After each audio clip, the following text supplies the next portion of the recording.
Cell organelle. तो इसी में हमारा फोकस रहेगा। अगर मैं आपसे कह रहा हूँ सेल ऑर्गेनल, ठीक है, तो आपसे मैं कह रहा हूँ सेल ऑर्गेनल की बात करूँ तो मैंने कहा सेल ऑर्गेनल्स के अंदर आपको पता है मेजरली 7 कोशिकांग होते हैं जिनके बारे में पता होना चाहिए।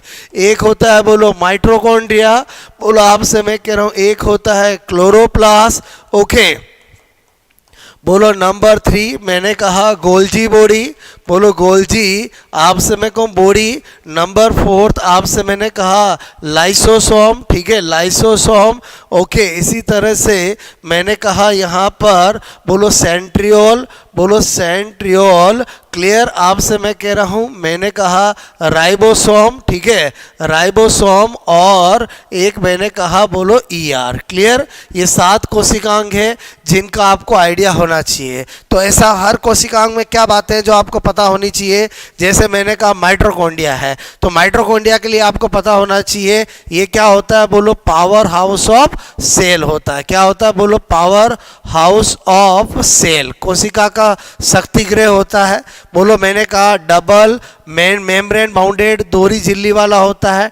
डबल मैंने कहा मेम्ब्रेन, ठीक है, बाउंडेड, दोहरी झिल्ली आपसे मेरे को युक्त होता है। बोलो मैंने कहा इसकी जो आंतरिक झिल्ली होती है उसके अंतर्वलन से क्या बनती है, बोलो क्रिस्टी। अक्सर एग्जाम में आ जाता है क्रिस्टी किस में उपस्थित होती है। बोलो ये आपका माइटोकॉन्ड्रिया क्या है, बोलो साइट ऑफ क्रेब साइकिल है। बोलो क्रेब चक्र का क्या है, स्थल है। उसके अलावा मैंने आपसे कहा इसको बोलो सेमी ऑटोनोमस कोशिकांग भी कहते हैं। सेमी आपसे मैं को ऑटोनोमस आपसे मैं कह रहा हूँ सेल ऑर्गेनल भी कहते हैं, क्योंकि इसमें खुद का क्या होता है, डीएनए होता है। इसमें आपसे मैं को 70S राइबोसोम भी होता है, 70S राइबोसोम भी इसमें उपस्थित होता है। इसको हम सेल बोलो विद इन आपसे मैं कह रहा हूँ सेल, ठीक है, ये भी कहते हैं। थोड़ा सा आपको ये इंफॉर्मेशन आपको पता होनी चाहिए। खोजकर्ता इसका कोलिंकर होता है, आपसे मेरे को नाम बेंडा ने दिया है, क्लियर। ये आपसे मेरे को ऐसी बातें हैं जो आपको माइटोकॉन्ड्रिया के बारे में पता होनी चाहिए। माइटोकॉन्ड्रिया बोलो आपसे एक मेम्ब्रेन बाउंडेड कोशिकांग है, तो ये चीज आपसे मेरे को बोलो प्रोकैरियोट या बैक्टीरिया में होती नहीं है। तो बैक्टीरिया में इसके एनालोगस मीजोसोम स्ट्रक्चर होती, कौन सी होती, बोलो मीजोसोम, ये भी आपको पता होना चाहिए, क्लियर। उसके बाद आ जाते हैं क्लोरोप्लास्ट का नाम आपसे मेरे को खोजकर्ता हैकल है।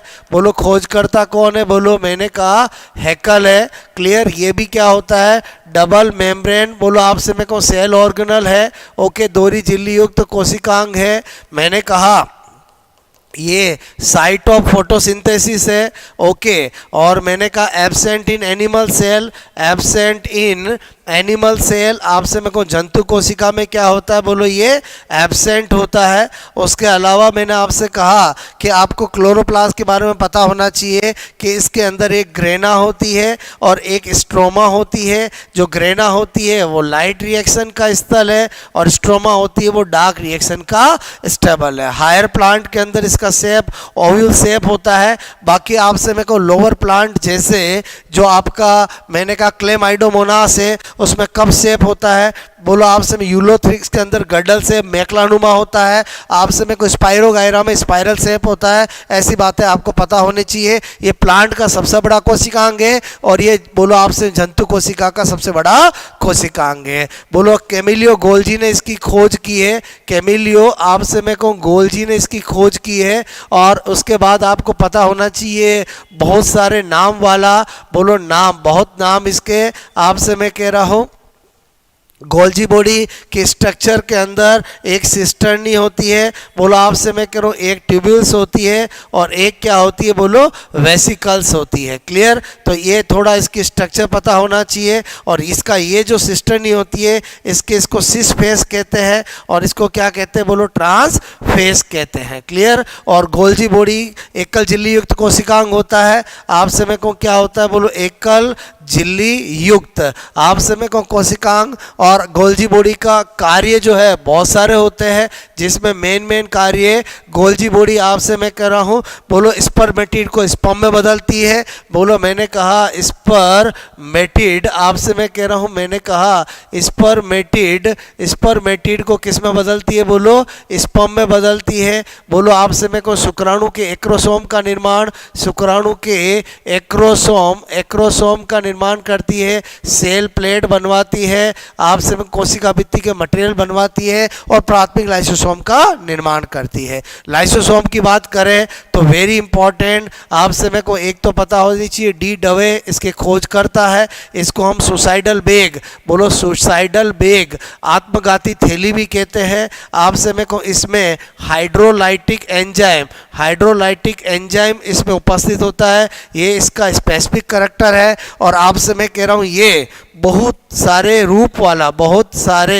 आपसे मैं कहूँ रूप वाला, ठीक है, रूप वाला क्या होता है? ये कोशिकांग यानी पॉलीमॉर्फिक सेल ऑर्गन होता है। प्राथमिक लाइसोसोम, द्वितीयक लाइसोसोम, तृतीयक लाइसोसोम, ऑटोलाइसोसोम। और इसका कार्य क्या होता है कि आपसे पुरानी सेल और पुराने सेल ऑर्गेनल को क्या करता है? नष्ट करने का काम करता है। सेंट्रियोल की बात करें तो पहली बात तो पता होना चाहिए एब्सेंट, आपसे मैं कह रहा हूँ इन, मैंने कहा प्लांट सेल, क्लियर। दूसरी बात ये क्या होता है? मेम्ब्रेन लेस होता है। बोलो क्या होता है? मेम्ब्रेन लेस होता है, क्लियर। इसकी स्ट्रक्चर जो होती है वो बैलगाड़ी के पहिए जैसी काट, बोलो व्हील स्ट्रक्चर होती है। बोलो इसमें माइक्रोट्यूब्यूल की व्यवस्था 9+0 होती है, जिसमें 9 पेरिफेरल और 0 सेंट्रल होती है। जो 9 होती है वो कैसी होती है? बोलो ट्रिपलेट होती है। कार्य इसका क्या है? बोलो कोशिका विभाजन में सहायक। आपसे मैं कहूँ कार्य क्या होता है? हेल्प इन, आपसे मैं कहूँ सेल डिवीजन, ओके।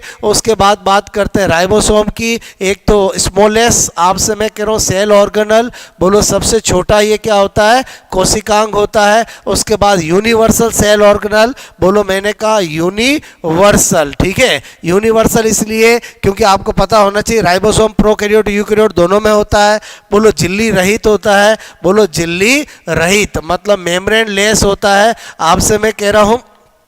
उसके बाद इसका कंपोजिशन ये, बोलो आपसे मेरे को RNA प्लस प्रोटीन से मिलकर बना होता है। और आपसे मैं कह रहा हूँ मेरी इंपॉर्टेंट चीज़ कि राइबोसोम का निर्माण कहाँ होता है? बोलो केंद्रिका द्वारा होता है। और आप सब जानते हो राइबोसोम 2 तरह का, बोलो एक 80S और एक आपसे मेरे को 70S। और 80S के अंदर बोलो एक लार्ज यूनिट आपकी 60S और स्मॉल यूनिट 40S। और 70S के भी बोलो आपसे मेरे को एक लार्ज यूनिट 50S और स्मॉल यूनिट 30S, क्लियर। ये आपको अक्सर पता होना चाहिए। राइबोसोम का कार्य क्या है? ये साइट ऑफ प्रोटीन सिंथेसिस है, प्रोटीन संश्लेषण का स्थल है। और उसके बाद अगर अपन बात करें, आपसे मैं कह रहा हूँ किसकी बात करें? ER की, तो आपसे मैं कह रहा हूँ ER की बात करता हूँ तो एंडोप्लाज्मिक रेटिकुलम, ठीक है। लास्ट 7 क्या है? बोलो ER का मतलब एंडोप्लाज्मिक रेटिकुलम मतलब अंत्य प्रदवी, आपसे मैं को जालिका। इसके बारे में क्या पता होना चाहिए? एक तो एकल झिल्ली युक्त सिंगल मेम्ब्रेन बाउंडेड,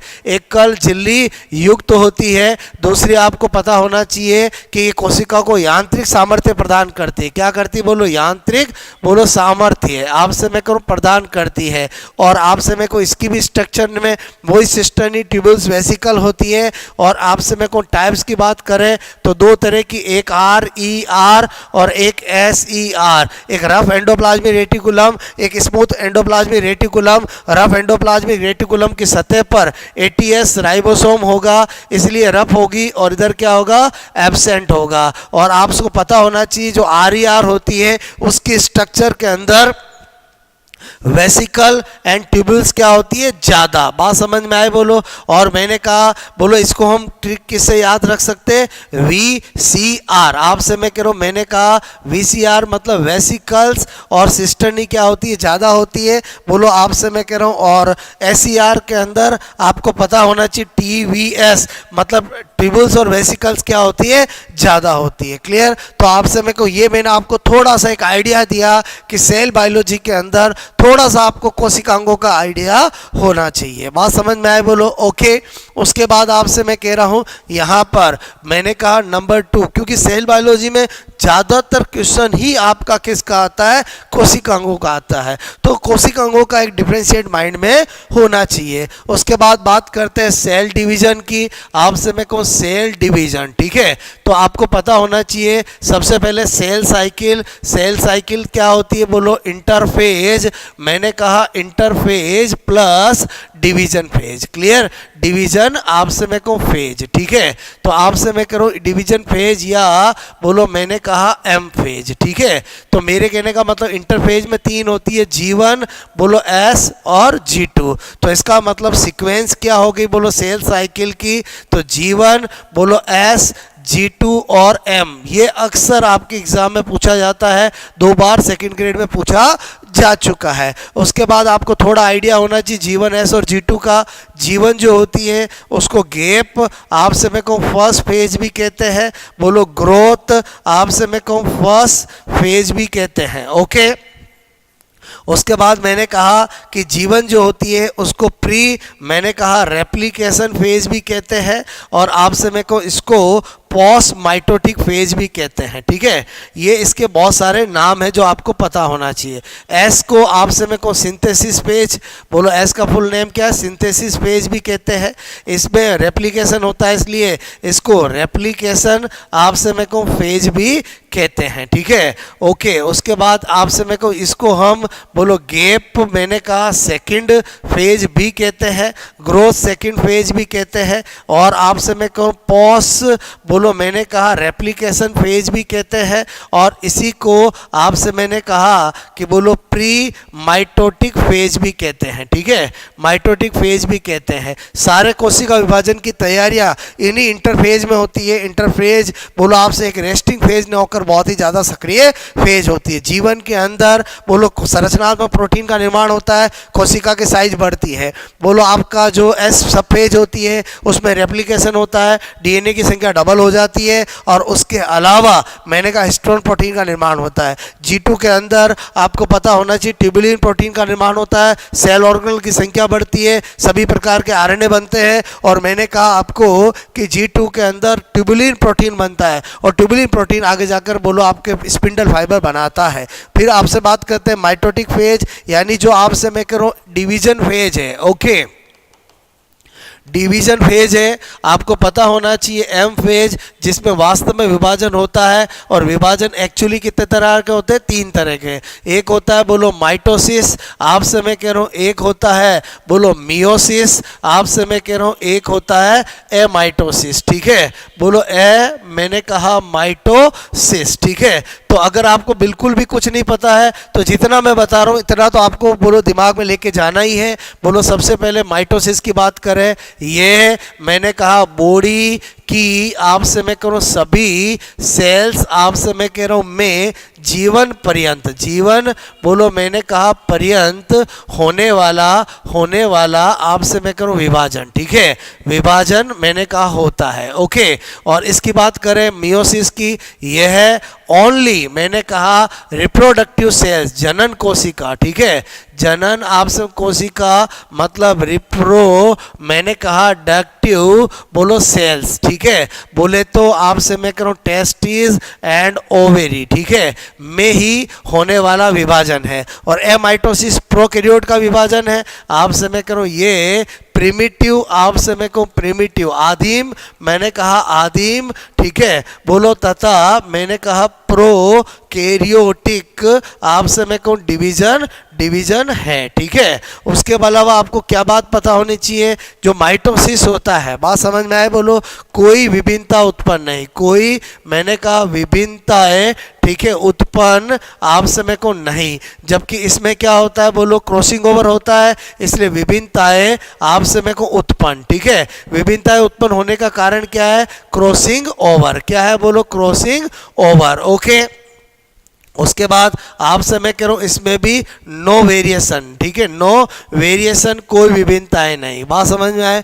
उसके बाद अगर माइटोसिस की बात करें तो माइटोसिस के अंदर आपसे मैं कह रहा हूँ, मैंने कहा यहाँ पर बोलो, आपसे मैं कह रहा हूँ लेब में सोर्स की बात करें इसकी स्टडी का, तो मैंने कहा प्लांट के अंदर तो क्या होता है, रूट ऑफ, आपसे मैं कह रहा हूँ, मैंने कहा ऑनियन, बोलो जो प्याज होता है उसकी जड़ सबसे अच्छा सोर्स होता है। और एनिमल के अंदर बात करें तो एनिमल के अंदर मैंने कहा एक बोलो बेस ऑफ नेल, नाखून का आधार, और एक रूट ऑफ हेयर, बात समझ में आए। ये सबसे बेस्ट स्टडी करने के लिए सोर्स होते हैं। अगर मैं मियोसिस की बात करूं तो लैब में स्टडी के लिए बोलो मैंने कहा आपको कि बोलो गोनाड्स, आपसे मैं कहूँ गोनाड्स मतलब टेस्टिस बोलो एंड ओवेरी, ये आपसे मैं कह रहा हूँ बेस्ट सोर्स होते हैं। बोलो आपसे मैं कह रहा हूँ आपसे मैं कहूँ एनिमल के अंदर, ठीक है, और प्लांट के अंदर एंथर जो होता है, बोलो परागकोश जो होता है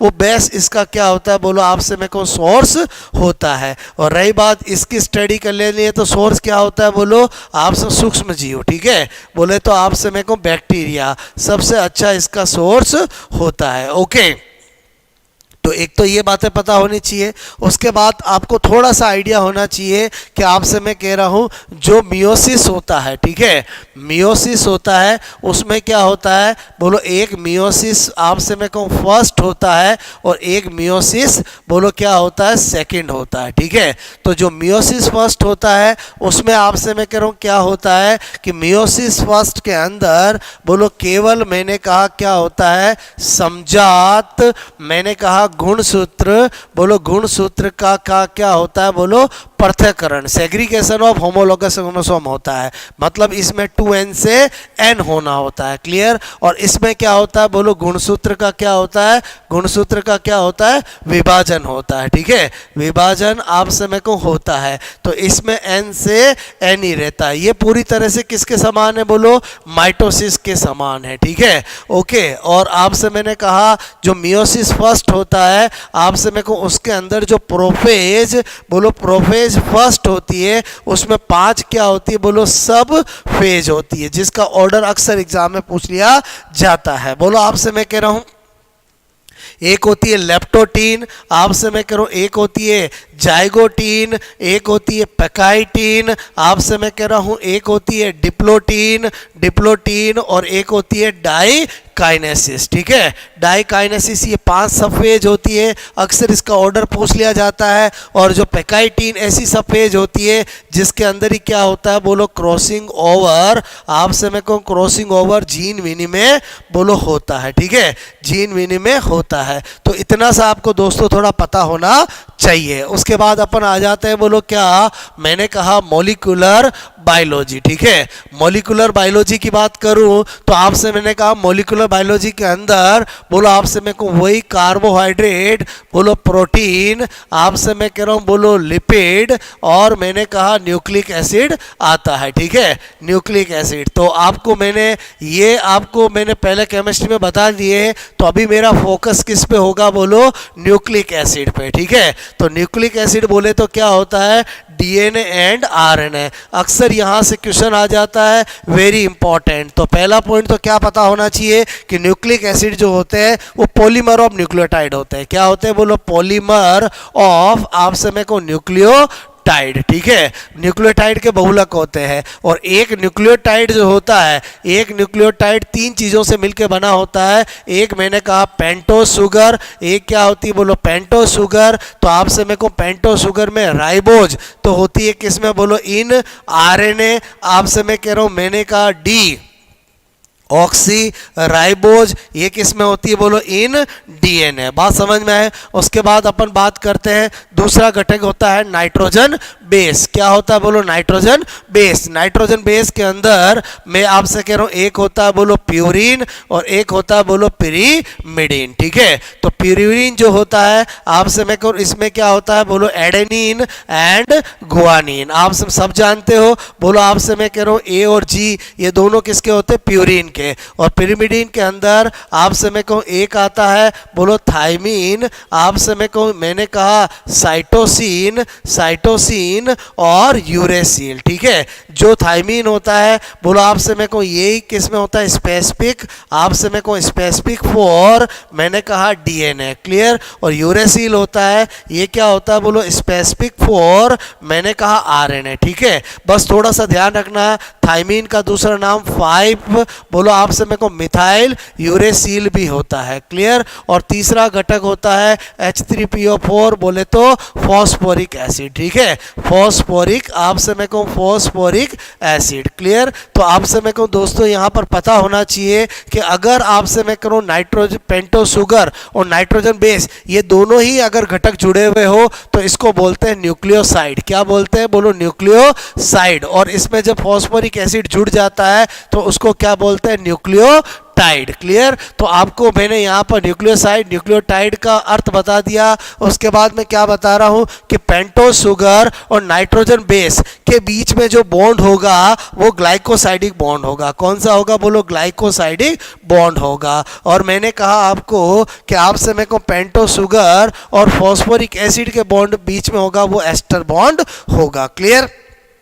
तो आपसे मैं करूं मतलब ही मैं क्या कहना चाहता हूं, आप मेरी बात को समझना कि सपोज दैट मैंने आपसे कहूँ ये पेंटोस शुगर लिया, ओके, और आपसे मैं कह रहा हूँ ये मैंने नाइट्रोजन बेस को जोड़ा और आपसे मैं कह रहा हूँ यहाँ पर मैंने फॉस्फोरिक एसिड को जोड़ा। ये एक न्यूक्लियोटाइड की स्ट्रक्चर है रफली 1 2 3। आपसे मैं कह रहा हूँ मैंने कहा बोलो आपसे मैं कह रहा हूँ यहाँ पर, ठीक है, ये 4 और ये 5। तो आपसे मैं कह रहा हूँ ये फॉस्फोरिक एसिड जो है बोलो आपसे मैं कहूँ वो 3 और 5 पे जुड़ता है। तो मैंने कहा ये ग्लाइकोसाइडिक बॉन्ड होता है, ठीक है, ग्लाइकोसाइडिक बॉन्ड। तो ग्लाइकोसाइडिक बॉन्ड किसके बीच होता है, नाइट्रोजन बेस और पेंटो शुगर। ये सेकंड ग्रेड में पूछा गया है। और ये कौन सा होता है बोलो, एस्टर बॉन्ड होता है। और ये दोनों मिलकर के न्यूक्लियोसाइड और ये मिलकर के न्यूक्लियोटाइड बनाते हैं। ये आपको एक बार बेसिक आइडिया होना चाहिए। उसके अलावा आपसे मैंने कहा बात करते हैं डीएनए की। तो डीएनए के बारे में कुछ बातें पता होनी चाहिए। पहला पूरा नाम डीऑक्सीराइबोज,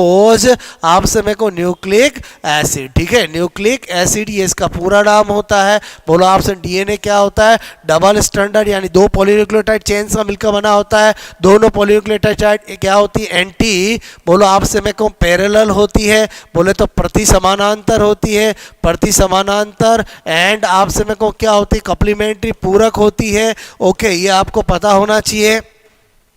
मतलब आपसे मैं कह रहा हूँ ये दोनों चेन एक 3 to 5 है, तो आपसे मैं कह रहा हूँ बोलो 3 to, मैंने कहा आपको 3 to 5 है, तो दूसरी क्या होती है बोलो 5 to 3 होती है, क्लियर। तो एंटी पैरेलल और कॉम्प्लीमेंट्री, आपसे मैं कह रहा हूँ यहाँ पर बीच में हाइड्रोजन बॉन्ड होते हैं, तो आपको पता होना चाहिए दोनों मैंने कहा चेन, ठीक है, बोलो हाइड्रोजन बॉन्ड से जुड़ी होती है। हाइड्रोजन बोलो आपसे मैं कहूँ बॉन्ड से मैंने कहा जुड़ी होती है, ठीक है। और आपसे मैं करूँ इसमें एडेनिन और थाइमीन के बीच कितने हाइड्रोजन बॉन्ड होते हैं, 2 हाइड्रोजन बॉन्ड होते हैं, क्लियर। और मैंने कहा गुआनिन और साइटोसिन के बीच में कितने होते हैं, 3, आपको पता होना चाहिए। बात समझ में आए। उसके बाद आपसे मैं करूँ यहाँ पर मैंने कहा कि बोलो आपसे मैं स्पेसिफिक बॉन्ड पूछे, स्पेसिफिक बॉन्ड तो आपसे मैं कहूँ फॉस्फोडाइएस्टर बॉन्ड होगा, फॉस्फो मैंने कहा डाई एस्टर बॉन्ड, जिससे कि बोलो एक पॉलीन्यूक्लियोटाइड चेन के अंदर सारे न्यूक्लियोटाइड जुड़े होंगे। इसकी जो दिशा होती है वो एक चेन के अंदर अगर 5 to 3 है, तो आपसे मैं कहूँ दूसरी चेन के अंदर बोलो आपसे क्या होगी बोलो 3 to 5 होगी, ओके। उसके बाद मैंने कहा कि हमारा जो डीएनए होता है वो केंद्रकीय डीएनए, न्यूक्लियस। मैंने कहा डीएनए की बात करूं तो न्यूक्लियस डीएनए कैसा होता है, लीनियर होता है। लेकिन मैंने कहा बोलो आपको अगर मैं आपसे कहूं बात करूं साइटोप्लाज्मिक, बोलो साइटोप्लाज्मिक डीएनए की बात करूं, साइटोप्लाज्मिक डीएनए का मतलब हुआ माइटोकॉन्ड्रिया एंड क्लोरोप्लास्ट, क्लियर। और उसके अलावा मैंने कहा प्रो कैरियोटिक आपसे मैं कहूँ डीएनए की बात करूँ तो ये जो होता है वो क्या होता है बोलो, सर्कुलर होता है। क्लियर? तो मैंने कहा थोड़ा सा आपको ये पता होना चाहिए। इसके अलावा लीनियर के साथ साथ ये 80 टाइप का होता है आपसे मैं करूँ, और सर्कुलर के साथ साथ ये जीसी टाइप का होता है। मतलब इसमें एडेनिन थाइमिन ज़्यादा होता है, इसमें ग्वानिन साइटोसिन ज़्यादा होता है। उसके अलावा आपसे मैंने कहा कि बोलो डीएनए जो होता है वो 4 गोफ आपसे मैं कह रहा हूँ कि नियम का पालन आपसे मैं को करता है। किसके नियम का पालन करता है? 4 गोफ का नियम का। मतलब क्या कहना चाहता है? 2 बातें बोलो आपसे मैं करूँ एडेनिन मैंने कहा plus guanine is equal to cytosine plus thymine, यानी परसेंटेज ऑफ प्यूरिन आपसे 50%, परसेंटेज ऑफ क्या होता है प्रीमिडिन। उसके अलावा आपको पता होना चाहिए कि percentage of adenine is equal to percentage of मैं आपसे कहूँ परसेंटेज ऑफ थाइमिन, और percentage of cytosine is is equal to percentage of बोलो आपसे मैं कह रहा हूँ मैंने कहा ग्वानिन। ये आपको पता है तो आप कभी भी इसके क्वेश्चन कर सकते हो। ओके, उसके अलावा मैंने आपसे कहा कि आपको क्या पता होना चाहिए, आपसे मैं कहूँ बेस रेशियो का फॉर्मूला पता होना चाहिए, ए प्लस टी आपसे मैं करूँ A plus T divide by G plus C. ये क्या होता है? क्षार अनुपात होता है। क्लियर? ओके, जो यूकैरियोट का 1 से ज़्यादा होता है, प्रोकैरियोट का कम होता है। उसके अलावा डीएनए आपसे मैं कह रहा हूँ कि डबल आपसे मैं कहूँ हेलिक्स, डबल आपसे मैं कहूँ डबल हेलिक्स स्ट्रक्चर के बारे में आपको थोड़ा आइडिया होना चाहिए। जो किसने दी है बोलो? वॉटसन और क्रिक ने दी है। क्लियर? और जो दी है वो किसके लिए बोलो? बीटा डीएनए के लिए। बात समझ में आए? थोड़ा सा आइडिया होना चाहिए कि आपसे मैं करूँ इसके अंदर मैंने कहा ये शुगर शुगर शुगर बोलो आपसे छोटा सा बना रहा हूँ एडेनिन थाइमिन, बोलो मैंने कहा गुआनिन, बोलो साइटोसिन, मैंने कहा यहाँ पर साइटोसिन गुआनिन, बोलो एडेनिन थाइमिन, कुछ भी कर दूँ हर पर्सन के अंदर क्या होता है? अलग होते हैं। क्लियर? तो एक मैंने छोटा सा रूप बनाया कि डबल हेलिक्स मॉडल एक्चुअली क्या है, तो आपसे मैं कह रहा हूँ ये मैंने एक छोटा सा रूप बनाया। क्लियर? तो आपसे मैं कह रहा हूँ आपको क्या आइडिया होना चाहिए कि जो डबल हेलिक्स मॉडल के अंदर हमें सारी चीज़ें अच्छे से पता चलती है कि ये पॉलीन्यूक्लियोटाइड चेन, ये पॉलीन्यूक्लियोटाइड चेन आपस में किससे जुड़ी? हाइड्रोजन बॉन्ड से। एक पॉलीन्यूक्लियोटाइड चेन के अंदर न्यूक्लियोटाइड किससे जुड़े हुए? फॉस्फोडाइस्टर बॉन्ड से। और आपसे मैं कह रहा हूँ एक्चुअली क्या होता है कि डीएनए इस तरह से हेलिकली कोइल्ड होता है, तो ये जो होता है वो एक इसका क्या होता है बोलो? हेलिक्स होता है। बोलो आपसे मैं कहूँ जिसके अंदर 10 नाइट्रोजन बेस क्या होते हैं बोलो? पेयर होते हैं, जिसकी लेंथ 34 एंगस्ट्रॉन होती है। तो इमेजिन करो, ये मैंने आपको बताया 34 एंगस्ट्रॉन लेंथ है, हेलिक्स लेंथ। इसमें बोलो अभी मैंने 4 बनाए, बाकी 10 होते हैं, तो ये दोनों के बीच की कितनी हो जाएगी? 344 एंगस्ट्रॉन हो जाएगी। और डीएनए का व्यास जो होता है वो 20 एंगस्ट्रॉन होता है। ये डायमीटर ऑफ डीएनए, ये आपसे मैं कहूँ थोड़े सा डाटा आपको पता होना चाहिए। और sugar to sugar distance 11.1 angstrom होती है। बात समझ में आई बोलो? उसके अलावा मैंने कहा 9 पॉइंट क्या पता होना चाहिए? रेप्लिकेशन आपसे मैं कह रहा हूँ of DNA. Replication of DNA में क्या क्या बातें पता होनी चाहिए? एक तो आपसे मैं कह रहा हूँ किस मेथड से होता है? Semi conservative method. किससे होता है बोलो? सेमी कंजर्वेटिव आपसे मैं को मेथड, हिंदी में बोलते हैं अर्ध संरक्षी विधि। कौन सी बोलो?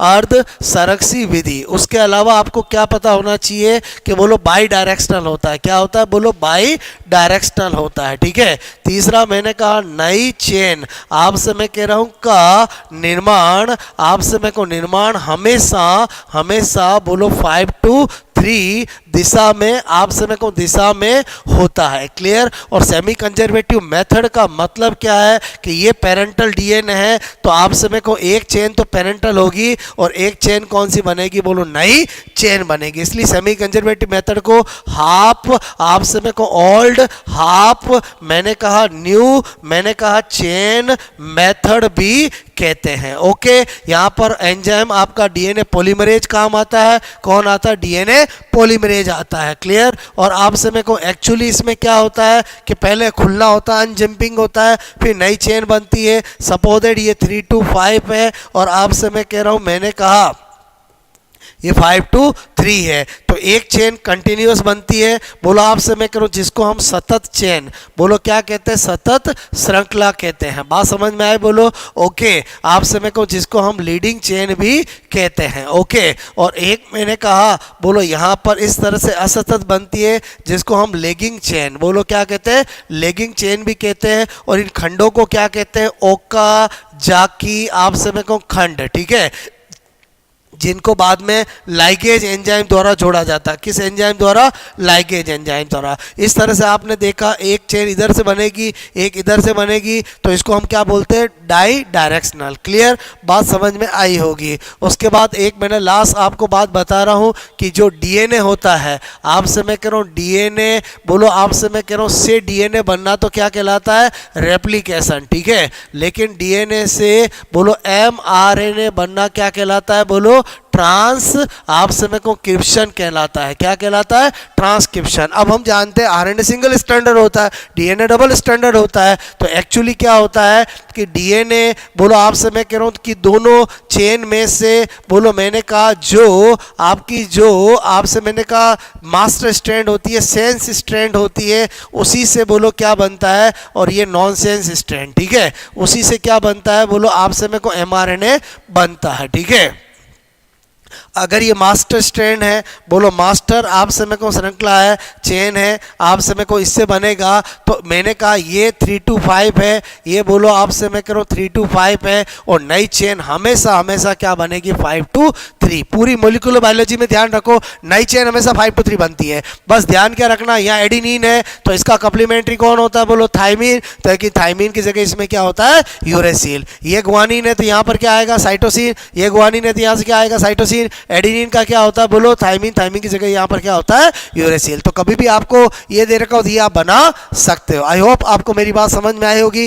10 पॉइंट के अंदर पूरा मैंने डीएनए बता दिया है। उसके बाद अगर आरएनए की बात करें, आरएनए आपको पता होना चाहिए इसकी पेंटोज शुगर, आपसे मैं कहूँ पेंटोज शुगर इसकी कौन होती है? तो आपसे मैं कहूँ पेंटोज शुगर जो होती है वो आपसे मैं कहूँ राइबोज होती है। क्या होती है? राइबोज। इसलिए इसका पूरा नाम ही क्या है? Ribose nucleic acid. क्या होता है? बोलो राइबो आपसे मैं कहूँ मैंने कहा न्यूक्लिक, बोलो न्यूक्लिक एसिड, ठीक है, ओके। उसके बाद मैंने कहा इसका स्पेसिफिक नाइट्रोजन बेस कौन सा होता है? स्पेसिफिक नाइट्रोजन बेस इसका यूरेसिल होता है। क्या होता है? यूरेसिल। और ये क्या होता है? Generally single standard. आपसे मैं कह रहा हूँ, मैंने कहा सिंगल स्टैंडर्ड होता है, ओके।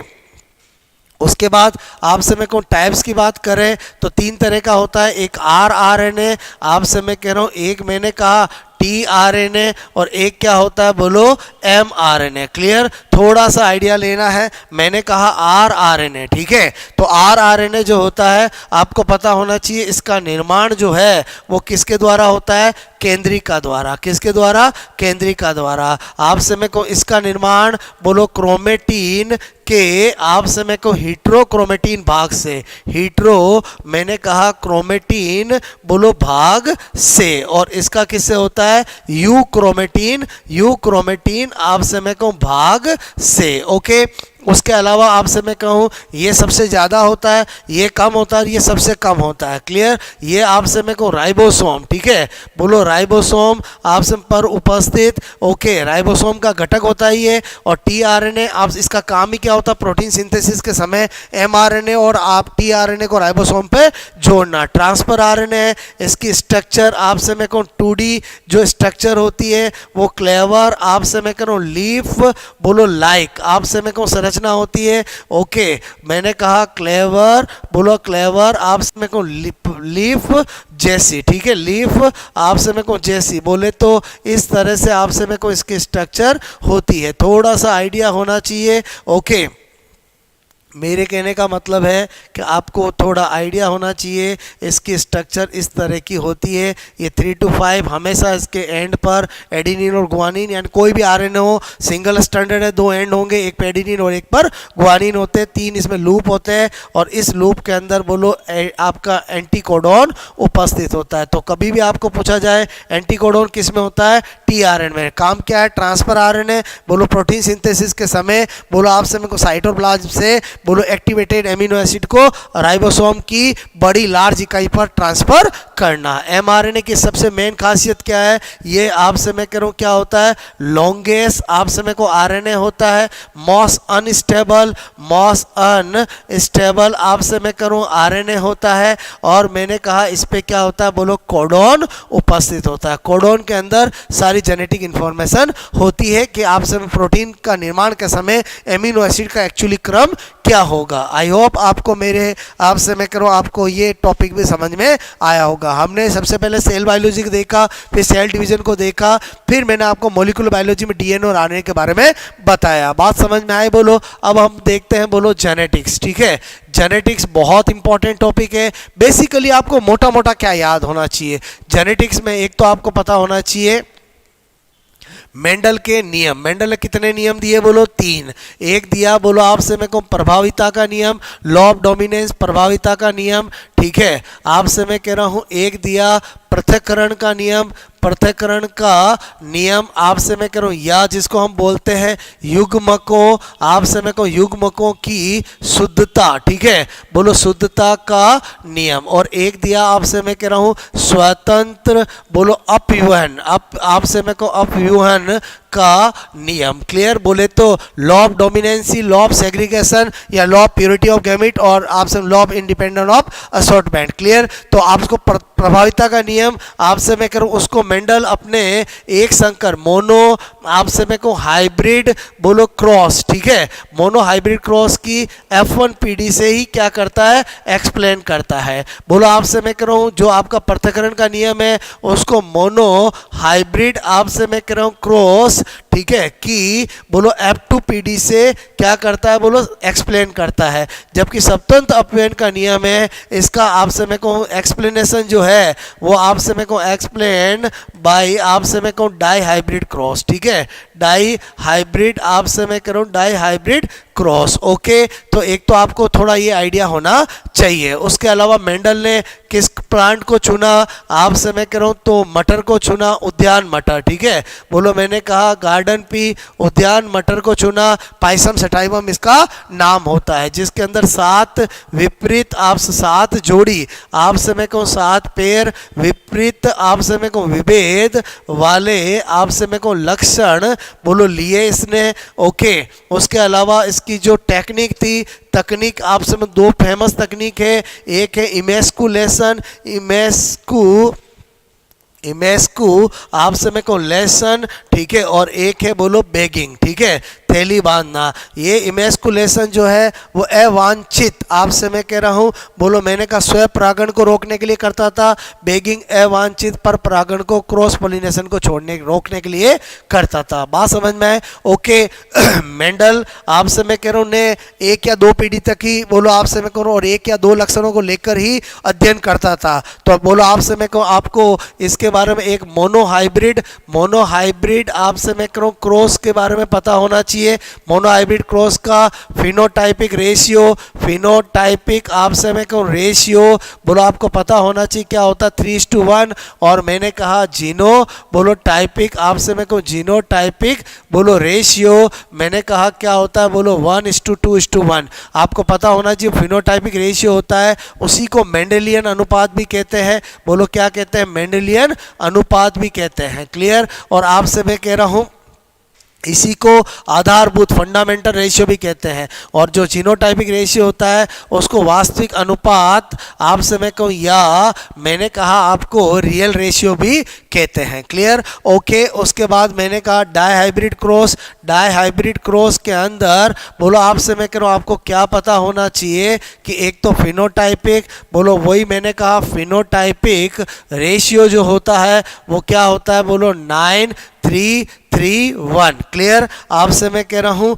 मेरे कहने का मतलब 9 का मतलब दोनों डोमिनेंट, एक का मतलब इसमें बोलो डोमिनेंट रिसेसिव डोमिनेंट और मैंने कहा रिसेसिव। Clear, 2 character. और जीनोटाइप की बात करूँ तो जीनोटाइप आपसे मैं कह रहा हूँ टाइपिक रेशियो की बात करें तो आपसे मैं कह रहा हूँ इसी का 9 का क्या बनता है बोलो मैंने कहा यहाँ पर। ठीक है, बोलो आपसे मैं 1 बोलो 2 2 4। क्लियर, 3 का क्या बनता है 1 2 और मैंने कहा अगेन 3 का क्या बनता है 1 2 और 1 का 1। क्लियर, तो आपको ये 1 2 2 4 1 2 1 2 1 ये आपको आइडिया होना चाहिए। उसके अलावा मैंने कहा क्या आइडिया होना चाहिए, एक मैंने कहा बैक क्रॉस। ठीक है, बोलो बैक क्रॉस का आइडिया होना चाहिए। अक्सर क्वेश्चन आ जाता है संकर पूर्वज आपसे मैं कहूँ क्रॉस। क्लियर, और इसमें आपको पता होना चाहिए जैसे ये टी है और ये टी है, बोलो इसका जो F1 आपका संकर बनेगा, F1 संकर बनेगा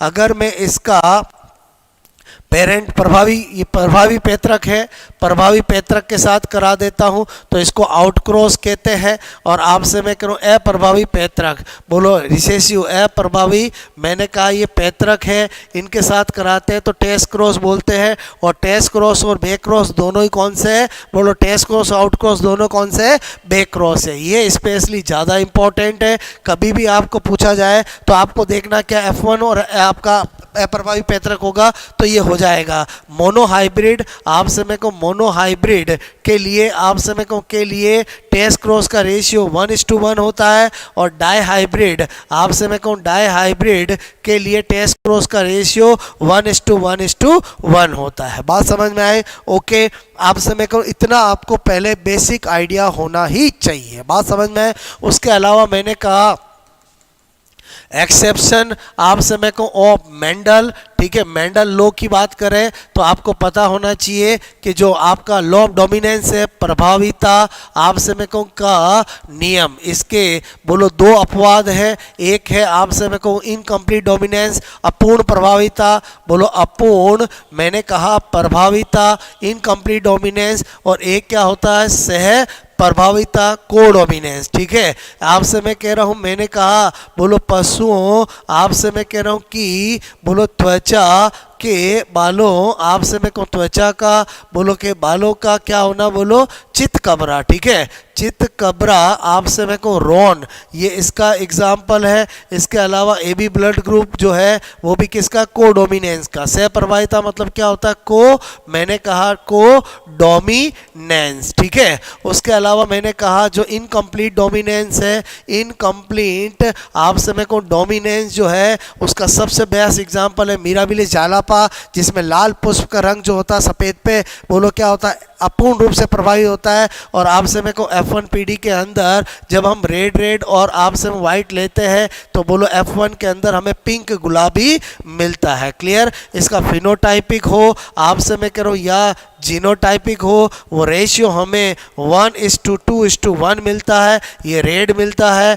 ये पिंक मिलता है और ये क्या मिलता है, वाइट मिलता है। लेकिन ध्यान रखना, ये आपसे मैं करूँ अपवाद केवल इन स्पेसिफिक एग्जाम्पल में ही मिलते हैं, बाकी सब जगह मेंडल ही लगता है। क्लियर? उसके अलावा मैंने कहा जो पृथक्करण बोलो का नियम है उसका क्या है, कोई अपवाद नहीं है, नो मैंने कहा एक्सेप्शन, ठीक है। तो अगर कभी भी पूछा जाए मेंडल के कौन से नियम का कोई अपवाद नहीं है तो क्या होगा, बोलो पृथक्करण का नियम। उसके बाद मैंने कहा स्वतंत्र अपव्यूहन, आपसे मैं कहूँ अपव्यूहन बोलो का आपसे अपवाद अगर पूछे तो इसका सबसे बड़ा अपवाद क्या है, लिंकेज, आपसे मैं कहूँ लिंकेज मतलब क्या है, सहलगनता, ठीक है, सहलगनता, लक्षणों की मिलती जुलती मिली जुली वंशागति, ये सबसे ज़्यादा बड़ा इसका अपवाद है। क्लियर? उसके बाद आपसे मैंने कहा थोड़ा सा आपको क्या आइडिया होना चाहिए, सेक्स लिंकेज, आपसे मैं कह रहा हूँ का आइडिया होना चाहिए। बोलो आपसे सेक्स लिंकेज में भी क्या, एक एक्स सेक्स आपसे मैं कहूँ लिंकेज और एक वाई सेक्स लिंकेज, वाई मैंने कहा sex linkage, x sex linkage किसको बोलेंगे, अगर सह लगने वाली जो जीन है वो एक्स क्रोमोसोम पे होगी, इसका मतलब इसकी जो आपसे मैं कहूँ ये बाई पेरेंटल होता है। बोलो इसकी वंशागति कैसी होती है, बोलो मैंने कहा बाई पेरेंटल, बोलो बाई मैंने कहा पेरेंटल, ओके। जबकि इसकी क्या होती है, बोलो यूनी पेरेंटल, क्योंकि आपसे मैं कहूँ यूनी पेरेंटल, ये तो केवल मेल में ही होता है, ओके। मैंने कहा बोलो आपसे लक्षणों की जीन कहाँ पर होती है, एक्स क्रोमोसोम पर, इसमें वाई क्रोमोसोम पर। एग्जाम्पल देके तो मैंने कहा ड्रोसोफिला, आपसे मैं कहूँ ड्रोसोफिला में आई कलर, आँख का रंग, बोलो एक्स एक्स क्रोमोसोम का एक्स एक्स लिंकेज का एग्जाम्पल है। कलर ब्लाइंडनेस, कलर आपसे मैं कहूँ ब्लाइंडनेस, आपसे मैं वर्णांधता जो होता है वो भी इसी का एग्जाम्पल है। हीमोफीलिया आपसे मैं कहूँ इसी का एग्जाम्पल है। बस ये ध्यान रखना कि जो कलर ब्लाइंडनेस होता है वो एक्स एक्स लिंकेज और अप्रभावी जीन के कारण होता है। बोलो एक्स लिंग आपसे मैं कहूँ सह लग्न, ठीक है, बोलो तथा मैंने कहा अप्रभावी, ठीक है, अप्रभावी मैंने कहा जीन के कारण। जबकि हीमोफीलिया एक्स मैंने कहा लिंग सहलग्न, बोलो आपसे मैं कहूँ अप्रभावी तथा साथ के साथ घातक बोलो लीथल जीन के कारण होता है। बोलो बात समझ में आए? ओके। और ये तो यूनिपेरेंटल है और इसका एग्जाम्पल हम क्या दे सकते हैं? बोलो हाइपर, मैंने कहा ट्राइकोसिस, ठीक है। बोलो आपसे मैं कहूँ टेस्टीज डिटरमिनाइंग फैक्टर जीन, यानी केवल मेल में होता है। अगर किसी के दादाजी के कान पे बाल है तो पिताजी पोते सबके होंगे। बोलो यूनिपेरेंटल होता है, केवल मेल टू मेल ही जाता है। आई होप आपको मेरी बात समझ में आई होगी, ठीक है। देखो जेनेटिक्स के अंदर मैंने आपका बहुत सारी चीज़ें हैं, तो आपको थोड़ा मेंडल का मैंने बताया, बोलो लिंकेज के बारे में बताया, अपवाद बताया। उसके अलावा आपको थोड़ा ब्लड ग्रुप का आइडिया होना चाहिए, एग्जाम में आ जाता है। ब्लड ग्रुप एक तो किसका एग्जाम्पल है? Example of multiple allele. आपसे मैं कहूँ एग्जाम्पल ऑफ मल्टीपल एलील, आपसे मैं करूँ IA, IOB और IO, 3 एलील होते हैं जिसके 6 जीनोटाइप बनते हैं। कितने जीनोटाइप बनते हैं? 6 जीनोटाइप। आपको पता होना चाहिए ए ब्लड ग्रुप और बी ब्लड ग्रुप ये दोनों क्या होते हैं? बोलो डोमिनेंट। इसलिए आपसे मैं कहूँ इसके 2 पॉसिबिलिटी है, IA और मैंने कहा IAIO। बी ब्लड ग्रुप का भी IBIO, क्लियर। और मैंने कहा जो AB ब्लड ग्रुप है वो कोडोमिनेंट का एग्जाम्पल है। कोडोमिनेंट का एग्जाम्पल है मतलब आपसे मैं कहूँ IAIB। जो आपका O ब्लड ग्रुप है वो रिसेसिव आपसे मैं कह रहा हूँ ब्लड ग्रुप होता है जिसका एक ही पॉसिबिलिटी IO। तो सबसे पहली बात तो ये पता होना चाहिए कि ब्लड ग्रुप एक बहुयुग्म विकल्पी, मल्टीपल यौगिक का मतलब होता है बहु, आपसे मैं को युग्म विकल्पी, आपसे मैं को उसका उदाहरण है। और उसके बाद आपको पता होना चाहिए इसके कितने जीनोटाइप है? बोलो 6 जीनोटाइप है। AB ब्लड ग्रुप डोमिनेंट होते हैं, A और B ब्लड ग्रुप प्रभावी होते हैं। बोलो आपसे मैं करूँ AB ब्लड ग्रुप से प्रभावी होता है और आपसे O ब्लड ग्रुप जो है वो क्या होता है? बोलो अप्रभावी होता है, क्लियर।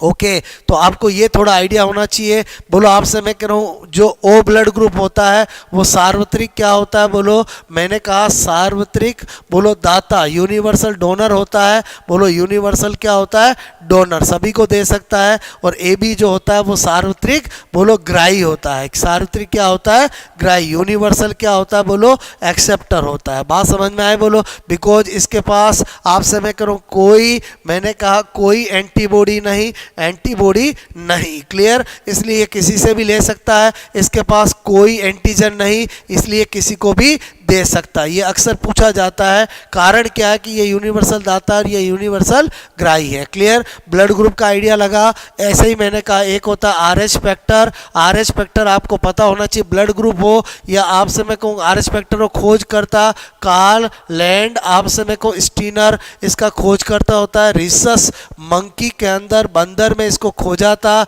इसलिए इसको RH फैक्टर बोलते हैं। और RH फैक्टर क्या होता है? एक डोमिनेंट फैक्टर होता है। आपसे मैं कहूँ संततियों के अंदर RH पॉजिटिव ज़्यादा होता है, क्लियर। तो मैंने कहा इन इंडिया आप समय को RH पॉजिटिव लोग 97% है, RH नेगेटिव केवल 3% है, क्लियर। लेकिन इन वर्ल्ड की बात करूं तो आप समय को वर्ल्ड के अंदर आपको पता होना चाहिए RH पॉजिटिव लोग 80% है, RH नेगेटिव लोग आप समय को 20% है, क्लियर। उसके अलावा आपको मैंने कहा और क्या बात पता होनी चाहिए कि आप समय करो इसकी जो एंटीजन होती है, बोलो एंटीजन ब्लड ग्रुप हो या RH फैक्टर हो, RBC की कहाँ होती है? बोलो सतह पर आप समय को उपस्थित होती है। और एंटीबॉडी आप समय को प्राकृतिक रूप से कहीं पर भी नहीं पाई जाती है। एंटीबॉडी आप समय करो मैंने कहा एब्सेंट, बोलो प्राकृतिक रूप से नहीं पाई जाती है।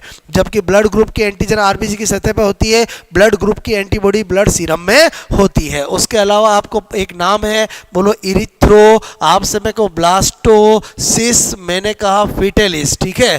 फिटेलिस अक्सर पूछ लेते हैं ये कब बनेगा, तो एक ही कंडीशन है जब आप समय को जो आपकी फीमेल है, आप समय को फीमेल है वो RH नेगेटिव है और जिस लड़के से जिस मेल से वो शादी करती है वो RH पॉजिटिव है, तो उन केस में क्या होगा? आप समय को पहला बच्चा सही जन्मेगा, दूसरा बच्चा में क्या होगा? भ्रूणावस्था में मृत्यु हो जाएगी। बिकॉज आप समय को फर्स्ट बच्चे की बर्थ के दौरान इसकी फीमेल के अंदर इसकी एंटीबॉडी चली जाएगी जो नेचुरल बन के और आप समय करो बन के और फिर वो अगले बच्चे को सेट नहीं होने देगी। तो इसको बोलते हैं एरिथ्रोब्लास्टिड फिटेलिस। आई होप आपको मैंने जो आइडिया दिया वो पता चला होगा, क्लियर। उसके बाद अपन बात करते हैं आप समय को बायो टेक्नोलॉजी की। क्लियर? तो बायोटेक्नोलॉजी ऐसा टॉपिक है जिससे जनरली 2-3 क्वेश्चन आते हैं। आपको मोटा मोटा क्या पता होना चाहिए? एक तो रिकॉम्बिनेंट, आपसे मैं करूँ रिकॉम्बिनेंट, आपसे मैं कहूँ डीएनए। ठीक है, रिकॉम्बिनेंट मैंने कहा डीएनए कैसे बनता है वो पता होना चाहिए, टूल सारे पता होना चाहिए। रिकॉम्बिनेंट डीएनए आपसे मैं कह रहा हूँ दो, एक तो मैंने कहा एक तो वाहक डीएनए, बोलो वाहक डीएनए, बोलो आपसे मैं कहूँ जो वेक्टर आपका प्लाज्मिड हो सकता है, बोलो प्लस एक मैंने कहा विजातीय डीएनए। ठीक है,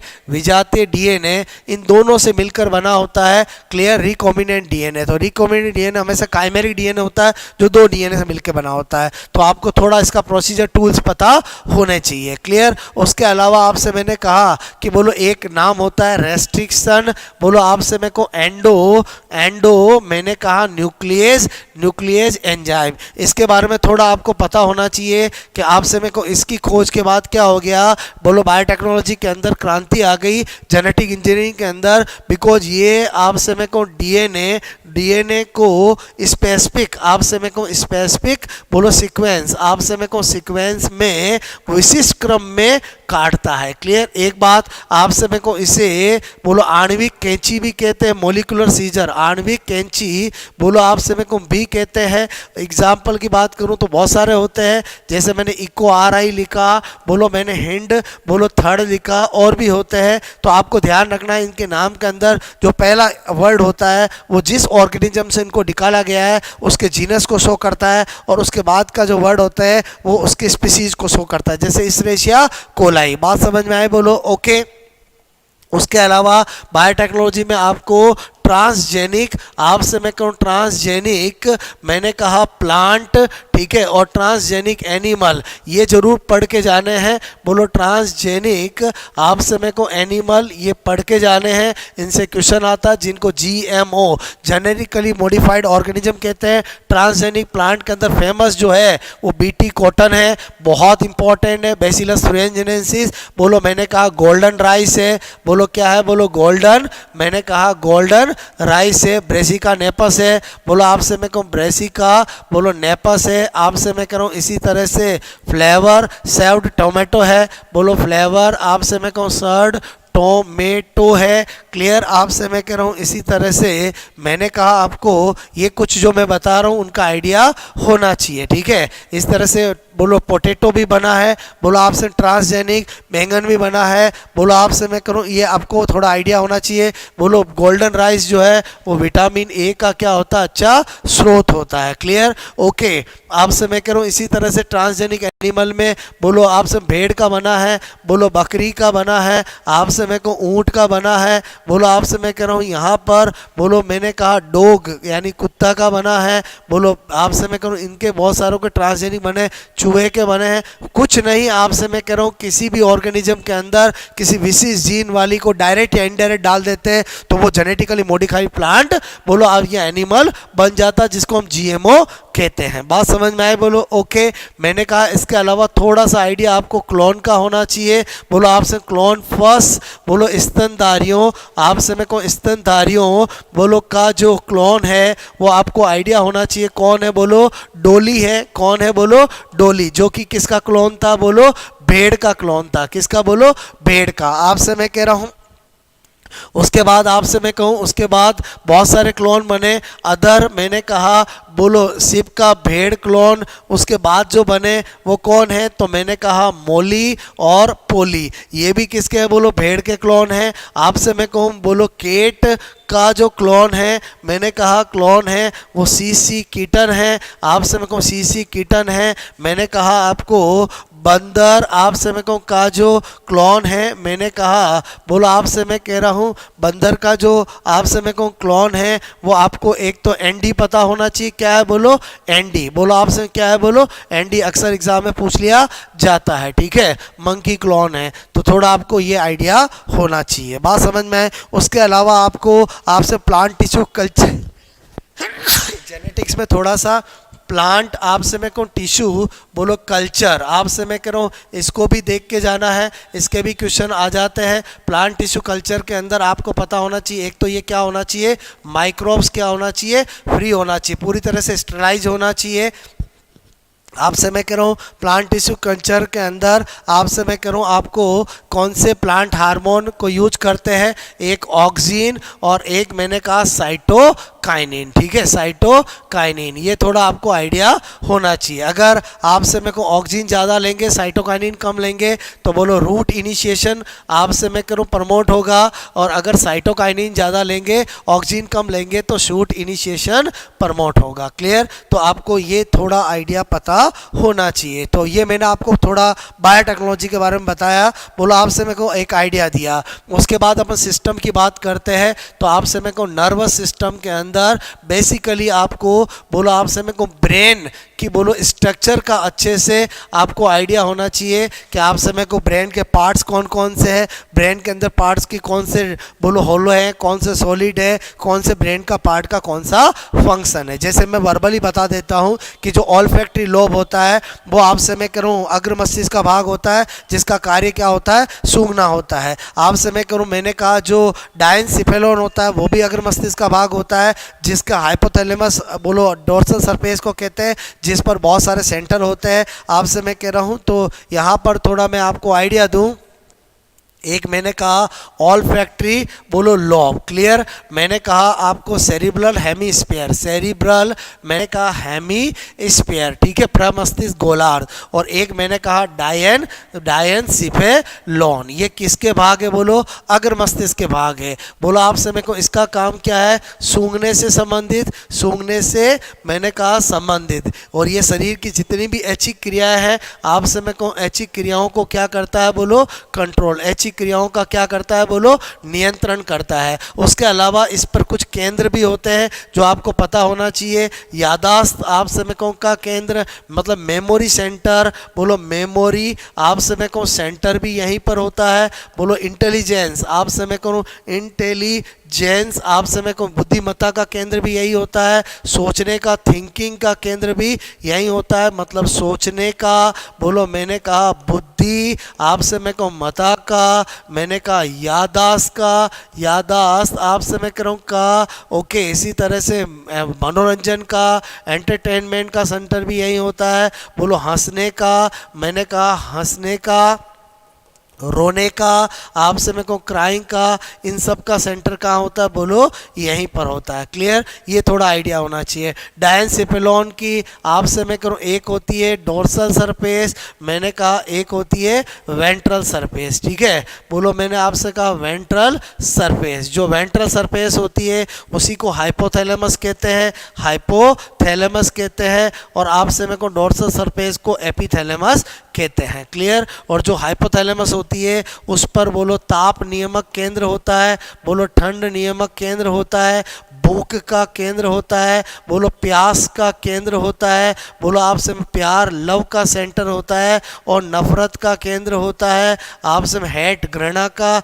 नफरत का केंद्र होता है, और नींद यानी स्लीपिंग का केंद्र होता है। तो ये थोड़ा आइडिया होना चाहिए। ज़्यादा केंद्र हमेशा बोलो कहाँ पर होते हैं, सेरिब्रल हेमीस्फीयर पे होते हैं। क्लियर? तो आप थोड़ा इनको याद रख लोगे तो आपका काम हो जाएगा। उसके अलावा मैंने कहा जो मिड ब्रेन है आपसे मेरे को मिड ब्रेन के अंदर ऑप्टिक लोब होते हैं, ऑप्टिक लोब होते हैं, और हमारे ब्रेन में 4 होते हैं और आपसे में को सॉलिड होते हैं जिनको कोरपोरा बोलो मैंने कहा क्या कहते हैं बोलो क्वाड्री, बोलो क्वाड्री जेमिना, आपसे कोरपोरा क्वाड्री जेमिना कहते हैं। क्लियर? जबकि जो फ्रॉग होता है बोलो क्या बोला मैंने, कोरपोरा मैंने कहा क्वाड्री, बोलो क्वाड का मतलब बोलो 4 होता है, जेमिना। क्लियर? इसी तरह से जो फ्रॉग होता है, फ्रॉग के अंदर 2 होते हैं, होलो होते हैं, और मैंने कहा उनको क्या कहते हैं बोलो कोरपोरा बाई जेमिना, क्या कहते हैं बोलो बाई जेमिना। थोड़ा आइडिया होना चाहिए। उसके अलावा मैंने कहा इसी के अंदर कूरा सेरेब्राई भी होती है, बोलो सेरेब्राई ये न्यूरल प्लेट होती है। हिंड ब्रेन की बात करें, पश्च मस्तिष्क की बात करें तो हिंड ब्रेन के अंदर एक मैंने कहा सेरिबेलम अनुमस्तिष्क, क्या होता है सेरी बोलो बेलम, आपसे मैं कहूँ सेरिबेलम, ठीक है, अनुमस्तिष्क, ठीक है। अनुमस्तिष्क होता है जिसको क्या बोलते हैं, सेरिबेलम। ये शरीर का क्या होता है, संतुलन, बोलो बोलो बॉडी बैलेंसिंग। आप समय को बैलेंसिंग का काम करता है। जो ज़्यादा अल्कोहल का इंटेक करते हैं वो यही ब्रेन का पार्ट प्रभावित होता है। इसके अलावा इसमें पॉन्स वेरो, आप समय को लाई, पॉन्स वेरो लाई पे पता होना चाहिए न्यूमो टैक्सिक, आप से मैं कहूँ केंद्र, ठीक है। कभी भी पूछ ले म्यूनोटैक्सिक केंद्र कहाँ होता है, तो आप से मैं को न्यूमो बोलो टैक्सिक सेंटर जो होता है वो ब्रेन के इसी पॉन्स वेरोलाई में होता है। तीसरा मैंने कहा मेडुला ऑब्लंगेटा, ठीक है, मेडुला ऑब्लंगेटा। मेडुला ऑब्लंगेटा आपका शरीर बोलो ब्रेन का लास्ट पार्ट होता है। और मैंने कहा आपको ये जितनी भी इनवॉलेंट्री एक्शन है, अनैच्छिक क्रियाओं का क्या करता है, कंट्रोल करता है, ठीक है। जैसे आपका श्वसन है, बोलो ब्लड प्रेशर है, ब्रीदिंग है, समातन है, सर्कुलेशन है, सबका कंट्रोल करता है। तो नर्वस सिस्टम के अंदर थोड़ा सा आपको ये आइडिया होना चाहिए। उसके अलावा आपको PNS पेरिफेरल नर्वस सिस्टम के अंदर बोलो एक तो पता होना चाहिए क्रेनियल नर्व। क्रेनियल नर्व कितनी होती है, 12 जोड़ी। और आप समय को एक होती है स्पाइनल नर्व। स्पाइनल नर्व जो होती है वो कितनी होती है, बोलो 31 जोड़ी। थोड़ा सा आइडिया होना चाहिए, बात समझ में आए। और इसके अंदर एक सूत्र आपको फॉर्मूला पता होना चाहिए कि बोलो सर्वाइकल आप समय को 8 होती है, थोरेसिक 12 होती है, लंबर 5 होती है, सैक्रल 5 होती है, कोक्सियल 1 होती है। तो मेरे कहने का मतलब काउंट करोगे तो कितना हो जाएगा, 31 पेयर। क्लियर। और सारी की सारी कैसी होती है, बोलो प्रकृति कैसी होती है इनकी, मिश्रित। आप समय को क्या होती है, मिश्रित होती है। क्लियर। ओके तो आपसे मैं कह रहा हूँ थोड़ा आइडिया होना चाहिए। और आपसे मैं कहूँ फ्रॉग के अंदर बोलो कितनी होती है, 10 पेयर, 10 जोड़ी होती है। क्लियर। ओके उसके बाद आपसे मैं कह रहा हूँ बोलो आपको नर्व की स्ट्रक्चर की थोड़ा आइडिया होना चाहिए कि नर्व के स्ट्रक्चर में एक साइटोन, एक्सोन, आपसे मैं कह रहा हूँ साइटोन पे डेंड्रोन डेंड्राइट लगे होते हैं, एक्सोन पर असतत रूप से माइलिन की सीट लगी होती है। और जहाँ पर माइलिन सीट नहीं होती उसे नोड ऑफ रिमीनियर कहते हैं। और माइलिन सीट के ऊपर स्वान कोशिकाएं लगी होती है। बात समझ। जो माइलिन सीट का निर्माण करते हैं, माइलिन सीट जो होती है स्पिंगोलिपिड की बनी होती है। आपसे मैं को नर्व जो होती है उस पर जो आपका बोलो इंपल्स का कंडक्सेशन है वो एक्सोन से होता है, जिसको नर्व फाइबर भी कहते हैं। बात समझ में आए, बोलो ओके। उसके अलावा मैंने आपसे कहा एंडोक्राइन, आपसे मैं को सिस्टम की बात करते हैं। मैंने नर्वस सिस्टम का बेसिक दिया। एंडोक्राइन सिस्टम में आपको पता होना चाहिए सबसे पहले तो आपसे मैं कहूँ एक होती है एक्सोक्राइन ग्लैंड, बोलो एक्सोक्राइन ग्लैंड्स। और एक होती है आपसे मैं कहूँ एंडोक्राइन ग्लैंड, ठीक है, एंडोक्राइन ग्लैंड। बहुत सी बार तो यहीं से क्वेश्चन आ जाता है। और एक होती है बोलो मिक्सो, आपसे मैं कहूँ क्राइन ग्लैंड, ठीक है। तो एक्सोक्राइन ग्लैंड का मतलब जिसमें क्या होता है, बोलो डक्ट क्या होती है, बोलो उपस्थित, ठीक है, बोलो डक्ट आप समय को उपस्थित। और हार्मोन क्या होता है, बोलो एब्सेंट, ठीक है। और इसका एग्जाम्पल की बात करें लीवर, बोलो इसी का एग्जाम्पल है। स्लेवरी ग्लैंड आप समय को इसी का एग्जाम्पल है। ओके मैंने कहा बोलो आप समय लेक्रिमल ग्लैंड, अश्रुग्रंथिया इसी का एग्जाम्पल है। स्वीट ग्लैंड इसी का एग्जाम्पल है। लीवर सबसे बड़ी क्या है, बोलो मैंने कहा सबसे बड़ी ग्रंथि होता है, सबसे बड़ी आप समय को ग्रंथि। क्लियर। उसके बाद जो एंडोक्राइन होता है उसमें डक्ट तो क्या होती है, बोलो एब्सेंट, बट हार्मोन क्या होते हैं, उपस्थित होते हैं। और इसका एग्जाम्पल की बात करें तो मैंने कहा आपको पीनियल ग्लैंड इसका एग्जाम्पल होता है, बोलो पिट्यूटरी ग्लैंड, पीयूष ग्रंथि इसका एग्जाम्पल होता है। बोलो थायराइड ग्लैंड, मैंने कहा बोलो थायराइड ग्लैंड, बोलो थायराइड ग्लैंड इसका एग्जाम्पल होता है। पैराथायराइड ग्लैंड आप समय करो इसका एग्जाम्पल होता है। ओके इसी तरह से मैंने कहा एड्रिनल ग्लैंड, एड्रिनल ग्लैंड और थाइमस ग्लैंड, ठीक है, ये आपकी प्योर एंडोक्राइन ग्लैंड होती है। मिक्सोक्राइन जिसमें क्या होता है, बोलो डक्ट भी उपस्थित मतलब एक्सोक्राइन पार्ट भी होता है। और मैंने कहा हार्मोन भी स्रावित मतलब एंडोक्राइन पार्ट भी होता है। सबसे बेस्ट एग्जाम्पल की बात करें तो अग्नाशय पैंक्रियाज, आपसे मैं कहूँ पैंक्रियाज अग्नाशय जो है वो इसी का एग्जाम्पल है। टेस्टीज हो गया, वृक्षण हो गया, मैंने कहा ओवेरी यानी अंडाशय हो गया, ये सब किसके एग्जाम्पल है, मिश्रित ग्रंथि का उदाहरण है। क्लियर। मेरे कहने का मतलब मेरी बात समझ में आए। उसके बाद एंडोक्राइन ग्लैंड के हार्मोन के बारे में पता होना चाहिए। तो आपसे मैं करूं, मैंने कहा पहला है पीयूष ग्रंथि, ठीक है। तो पीयूष ग्रंथि, मैं हर ग्लैंड के हार्मोन के बारे में बता रहा हूँ, ठीक है। तो मैंने कहा पीयूष ग्रंथि से कौन कौन सा हार्मोन होता है, जीएच होता है ग्रोथ हार्मोन, मैंने कहा आपको टीएसएच थायराइड स्टिमुलेटिंग हार्मोन होता है, एफएसएच फॉलिकुलर स्टिमुलेटिंग हार्मोन होता है, एलएच बोलो ल्यूटिनाइजिंग हार्मोन होता है, बोलो आपसे मैं करूँ, मैंने कहा एसीटीएच एडिनोकोर्टिकोट्रोपिक हार्मोन होता है, और मैंने कहा प्रोलैक्टिन, ठीक है, प्रोलैक्टिन आपसे मैं कहूँ इसका हार्मोन होता है, और एमएसएच, ठीक है। ये जितने भी हार्मोन होते हैं वो इसके बोलो अग्रपिंड, आपसे मैं कहूँ अग्रपिंड मतलब एंटीरियर लोब, या जिसको हम एडिनो हाइपोफाइसिस, एडिनो हाइपो बोलो आपसे मैं कहूँ फाइसिस कहते हैं, उससे संबंधित होते हैं। उसके अलावा मैंने कहा पीयूष ग्रंथि से बोलो मैंने कहा एक एडीएच, या जिसको हम वेजो मैंने कहा प्रेसिन कहते हैं बोलो, और एक मैंने कहा ऑक्सीटोसिन, ठीक है। ये आपसे मैं कह रहा हूँ दोनों जो है वो मैंने कहा किससे संबंध रखते हैं, बोलो पश्चपिंड आपसे मैं करूँ, या न्यूरो आपसे मैं कहूँ हाइपोफाइसिस, ठीक है। तो आपको एक बार ग्लैंड के हार्मोन का रोल पता होना चाहिए। उसके बाद आपसे मैं को कौन कौन सा हार्मोन है, मैंने कहा थायराइड ग्लैंड, बोलो थायराइड ग्रंथि का जो हार्मोन होता है वो थायरोक्सिन हार्मोन होता है। कौन होता है, बोलो मैंने कहा थायरोक्सिन हार्मोन, ठीक है। बोलो कौन सा हार्मोन होता है, मैंने कहा थायरोक्सिन हार्मोन, ओके। इसी तरह से मैंने कहा पेरा, बोलो थायराइड ग्रंथि, ठीक है। पैराथायराइड ग्रंथि की बात करें तो उसका जो हार्मोन होता है वो पीटीएच पैराथार्मोन, बोलो कौन होता है, बोलो पैराथार्मोन, क्लियर। जिसको हम कोलिप हार्मोन भी कहते हैं वो होता है, बोलो कोलिप हार्मोन, क्लियर। उसके अलावा मैंने कहा आपको थाइमस ग्रंथि, बोलो आपसे मैं कहूँ थाइमस, बोलो ग्रंथि, थाइमस ग्रंथि का जो हार्मोन होता है वो थाइमोसिन होता है। कौन होता है, बोलो थाइमोसिन, क्लियर। आपको मेरी बात समझ में आई। उसके अलावा मैंने आपसे कहा कि पीनियल ग्रंथि, बोलो आपसे मैं कहूँ पीनियल ग्रंथि, उसका मिलेटोनिन हार्मोन होता है। कौन सा हार्मोन होता है, बोलो मिलेटोनिन हार्मोन, क्लियर। और ये दोनों ग्रंथि ऐसी है जो केवल बाल्यावस्था तक सक्रिय रहती है, बाल्यावस्था आपसे मैं कहूँ तक बोलो सक्रिय, क्लियर। उसके बाद इनएक्टिव हो जाती है। और मैंने कहा एड्रिनल ग्रंथि, एड्रिनल ग्रंथि किडनी के ऊपर होती है, सुप्रारीनल ग्लैंड भी कहते हैं। और आपसे मैं कहूँ इसके दो भाग होते हैं, एक होता है बोलो कॉर्टेक्स और एक होता है बोलो मेडुला, क्लियर। जो कॉर्टेक्स होता है उससे स्टेरॉइड नेचर के हार्मोन स्रावित होते हैं। एक होता है एल्डो, आपसे मैं कह रहा हूँ एल्डोस्टेरॉन, एल्डोस्टेरॉन आपसे मैं कहूँ कौन सा हार्मोन, एल्डोस्टेरॉन। मैंने कहा कोर्टिसोल, आपसे मैं कह रहा हूँ कोर्टिसोन, ओके। और मैंने कहा आपको सेक्स हार्मोन, क्लियर। और मेडुला से दो हार्मोन, एक एड्रेनलिन और एक नॉर एड्रेनलिन, एक एड्रेनलिन आपसे मैं कहूँ और एक नॉर मैंने कहा बोलो एड्रेनलिन, आपसे मैं कहूँ नॉर एड्रेनलिन, ये हार्मोन आपसे संबंधित होते हैं, क्लियर। तो मैंने इस तरह से आपको पूरी जितनी भी एड्रिनल ग्लैंड आपसे एंडोक्राइन ग्लैंड होती है उनका मैंने आपको बता दिया। थोड़ा सा आपको अग्न्याशय का पता होना चाहिए, एग्जाम में पूछ लेते हैं।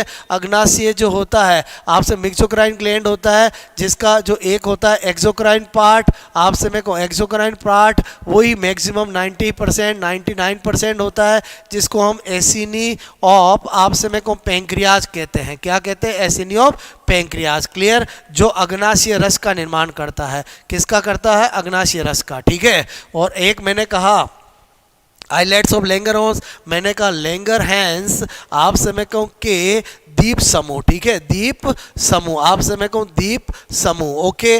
जिसके अंदर आपसे मैं कहूँ मेनली अल्फा बीटा आपसे मैं कह रहा हूँ, मैंने कहा डेल्टा सेल होती है, जिसमें अल्फा सेल होती है वो आपसे मैं कह रहा हूँ, मैंने कहा बोलो ग्लूका आपसे मैं गौन हार्मोन का आपसे मैं कहूँ स्त्रावन करती है। और बीटा सेल जो होती है वो इंसुलिन आपसे मैं कहूँ इंसुलिन हार्मोन का स्त्रावन करती है। ये अक्सर एग्जाम में पूछा जाता है, इंसुलिन हार्मोन का स्त्रावन बोलो कौन सी सेल करती है, बोलो बीटा सेल करती है। ग्लूका कौन करती है, अल्फा सेल। आई थिंक आपको मेरी बात समझ में आई होगी, मैंने आपको एंडोक्राइन का सरफेस आइडिया दिया है। नेक्स्ट अपन देखते हैं पाचन तंत्र, ठीक है। पाचन तंत्र यानी मैंने कहा डाइजेस्टिव सिस्टम, ठीक है, डाइजेस्टिव सिस्टम आपसे मैं कहूँ दोस्तों, इसके अंदर एक तो आपको स्ट्रक्चरल का थोड़ा आइडिया होना चाहिए, उसके अलावा डाइजेस्टिव ग्लैंड का और उनके एंजाइम का। तो मैं आपको मेन चीज़ बता देता हूँ हूँ, मैंने कहा यहाँ पर पाचन रस आपसे मैं कह रहा हूँ, और यहाँ पर मैं बता देता हूँ उनके अंदर एंजाइम कौन से होते हैं, जो भूलने की चीज़ है, क्योंकि स्ट्रक्चरल वगैरह ऐसी चीज़ होती है जो आपने एक बार पढ़ रखी है तो वो दिमाग में रहती है, बात समझो ना। भूल क्या जाते हैं कि कौन से रस में कौन से एंजाइम थे, वो मैं आपको बता देता हूँ। पहला कौन सा है बोलो, मैंने कहा, बोलो आपसे मैं कहूँ, मैंने कहा यहाँ पर बोलो पाचक ग्रंथियाँ, ठीक है, पाचक ग्रंथियाँ, और उनका यहाँ पर बोलो पाचन रस का नाम और उनके एंजाइम या बोलो रासायनिक बोलो संगठन, ठीक है। तो मैंने कहा पहला लेते हैं अपन लार ग्रंथियाँ, ठीक है, लार ग्रंथियाँ, सलेवरी ग्लैंड आपको पता होना चाहिए 3 जोड़ी होती है, कितनी बोली 3 पेयर, आपसे मैं 3 पेयर होती है, क्लियर। और इसका स्त्रावण होता है उसको लार कहते हैं, और लार में कौन सा एंजाइम होता है बोलो टाइलिन एंजाइम, ठीक है, बोलो क्या होता है टाइलिन एंजाइम, बोलो बात समझ में आए क्या होता है बोलो टाइलिन एंजाइम होता है, क्लियर, ओके। उसके बाद मैंने कहा दूसरा होता है जठर, आपसे मैंने कहा बोलो जठर ग्रंथियाँ, ठीक है, जठर ग्रंथियाँ मतलब गैस्ट्रिक ग्लैंड, और आपसे मेरे को इसके रस को क्या बोलते हैं जठर रस, क्या बोलते हैं जठर रस, ठीक है, गैस्ट्रिक जूस क्या बोलते हैं बोलो, इंग्लिश में बोले तो गैस्ट्रिक आपसे मेरे को जूस, ओके। और मैंने कहा इसके अंदर एंजाइम कौन कौन से होते हैं, एक मैंने कहा बोलो, मैंने कहा पेप्सिन, यानी मैंने कहा बोलो प्रोरेनिन, आपसे मेरे को क्या होता है प्रोरेनिन होता है, बोलो आपसे मेरे को मैंने कहा पेप्सिनोजन, ठीक है, पेप्सिनोजन होता है, बोलो आपसे मैं कहूँ जो कि इनएक्टिव होते हैं, बाद में HCl की प्रेजेंस में ये रेनिन में बदलता है और ये पेप्सिन में बदलता है और ये प्रोटीन पर कार्य करते हैं। उसके अलावा मैंने कहा बोलो आपसे मैं को यहाँ पर यकृत की बात करूँ, लीवर की बात करूँ, रस का नाम होता है पित्त रस, और इसमें क्या होता है एंजाइम एब्सेंट। ऐसा कौन सा रस होता है जिसके अंदर एंजाइम एब्सेंट होते हैं, तो उसका नाम होगा क्या बोलो यकृत यानी लीवर, आपसे मैं को जिसमें बाइल जूस, इसका जूस का नाम है, क्लियर, और जिसमें बाइल सॉल्ट और बाइल पिगमेंट ही उपस्थित होते हैं, जिसका कार्य बोलो इमल्सिफिकेशन ऑफ फैट, वसा को छोटे छोटे टुकड़ों में तोड़ना होता है, क्लियर। उसके बाद मैं बात करूं अग्नाशय की, तो अग्नाशय जो रस निकलता है उसका नाम अग्नाशय बोलो रस होता है, जिसके अंदर जो एंजाइम होते हैं वो मैंने कहा बोलो आपसे मैं करूं यहाँ पर ट्रिप्सिनोजन, आपसे मैं कहूँ मैंने कहा काइमो, मैंने कहा ट्रिप्सी बोलो ट्रिप्सिनोजन, आपसे मैं करूँ एमाइलेज, एमाइलेज, आपसे मैं कहूँ लाइपेज, ये एंजाइम बोलो होते हैं। उसके बाद आपसे मैं कहूँ आंतरीय, बोलो मैंने कहा आंतरीय ग्रंथियाँ, जिसका रस जो होता है बोलो उसको आंतरीय रस कहते हैं, आंतरीय रस, और आंतरीय रस का मतलब हुआ इंटेस्टाइनल जूस, ठीक है, इंटेस्टाइनल जूस। और आपको पता होना चाहिए यही जूस ऐसा होता है जिसका एक नाम सकस एंट्रिकस भी होता है, सकस बोलो एंटेरिकस, अक्सर एग्जाम में पूछ लिया जाता है किस जूस को सकस एंटेरिकस कहते हैं, इंटेस्टाइनल जूस को कहते हैं। और इसके अंदर जो कौन से एंजाइम होते हैं, तो मैंने कहा एक इरेप्सिन होता है, बोलो आपसे मैं करूँ, उसके अलावा बोलो आपसे लाइपेज होता है, उसके अलावा सुक्रेज होता है, उसके अलावा बोलो माल्टेज होता है, आपसे मैं कहूँ लैक्टेज होता है, मतलब हर वो एंजाइम जो कि क्या करेगा फाइनल डाइजेशन कंप्लीट करेगा। तो मैंने आपको पाचन तंत्र के अंदर जो 5 डाइजेस्टिव ग्लैंड होती है उनके रस का नाम क्या है और आपसे उनके एंजाइम कौन से होते हैं वो मैंने आपको बता दिया, मतलब डाइजेस्टिव सिस्टम में ये आपको थोड़ा आइडिया होना चाहिए, ओके। उसके बाद श्वसन तंत्र की बात करें तो श्वसन तंत्र के अंदर बोलो एक तो इसका ट्रैक पता होना चाहिए कि बोलो आपसे ट्रैक के अंदर आपका सबसे पहले बोलो एक्सटर्नल नॉस्ट्रिल्स, उसके अलावा आपसे मैं करूँ आपका फेरिंग्स, फेरिंग्स बोलो पाचन तंत्र और श्वसन तंत्र का कॉमन भाग है, उसके बाद लैरिंग्स, फिर ट्रेकिया, फिर ब्रोंकाई, फिर आपसे मैं को लंग्स, और फिर लंग्स के अंदर लॉट ऑफ एल्वियोली, एल्वियोली यानी कुपिकाएँ बोलो हमारे बोलो श्वसन तंत्र या लंग्स की संरचनात्मक क्रियात्मक इकाई होती है, बात समझ में। उसके बाद मैंने कहा श्वसन तंत्र के अंदर आपको संवाद तंत्र, आपसे मैं कह रहा हूँ कि बोलो क्रिया विधि आपको थोड़ा आइडिया होना चाहिए, आपको आइडिया होना चाहिए कि इसमें 2 प्रक्रिया होती है, एक आपसे मैं कहूँ इंस्पायरेशन, बोलो आपसे मैं कहूँ एक क्या होती है बोलो एक्सपायरेशन, ठीक है, एक्सपायरेशन ये थोड़ा आपका समझा हुआ होना चाहिए, दिमाग में फंडा होना चाहिए। बोलो आपसे मैं करूँ एक को बोलते हैं अंत्यश्वसन, आपसे मैं करूँ बोलो एक को बोलते हैं बहिश्वसन, ठीक है, बोलो बहिश्वसन। याद रखने वाली बात क्या है, आपसे मैं करूँ इसका जो इसमें क्या होता है है एयर जो है हम बोलो वातावरण से, बोलो वातावरण, बोलो आपसे मैं कह रहा हूँ से एयर को किस में लेते हैं, बोलो लंग्स में, और इसमें क्या करते हैं, लंग्स से बोलो एयर को कहाँ निकालते हैं, वातावरण में। क्लियर। और मैंने कहा इसका जो टाइम पीरियड होता है वो आइडियली 2 सेकंड का होता है, और इसका जो टाइम पीरियड होता है वो आइडियली 3 सेकंड का होता है, मतलब 5 सेकंड के अंदर एक ब्रीदिंग कंप्लीट होती है। आपसे मैं कहूँ ये एक एक्टिव प्रोसेस होता है, जबकि ये क्या होता है, एक पैसिव प्रोसेस होता है। क्लियर।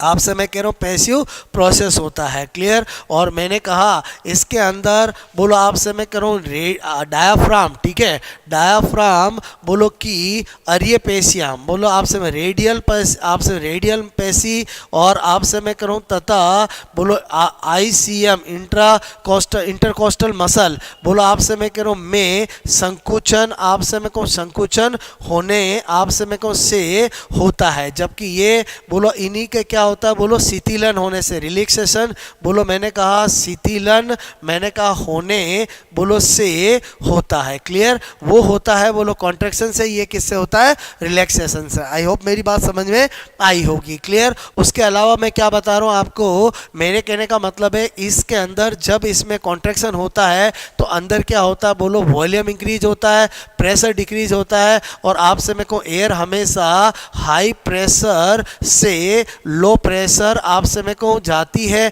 इसका मतलब अंदर चली जाती है। और जब रिलैक्सेशन होने से क्या होता है, वॉल्यूम बोलो क्या होता है, घटता है, बोलो प्रेशर बढ़ता है, इसलिए एयर बोलो वापस बाहर निकलती है। क्लियर। आई होप मेरी बात समझ में आई होगी। ओके।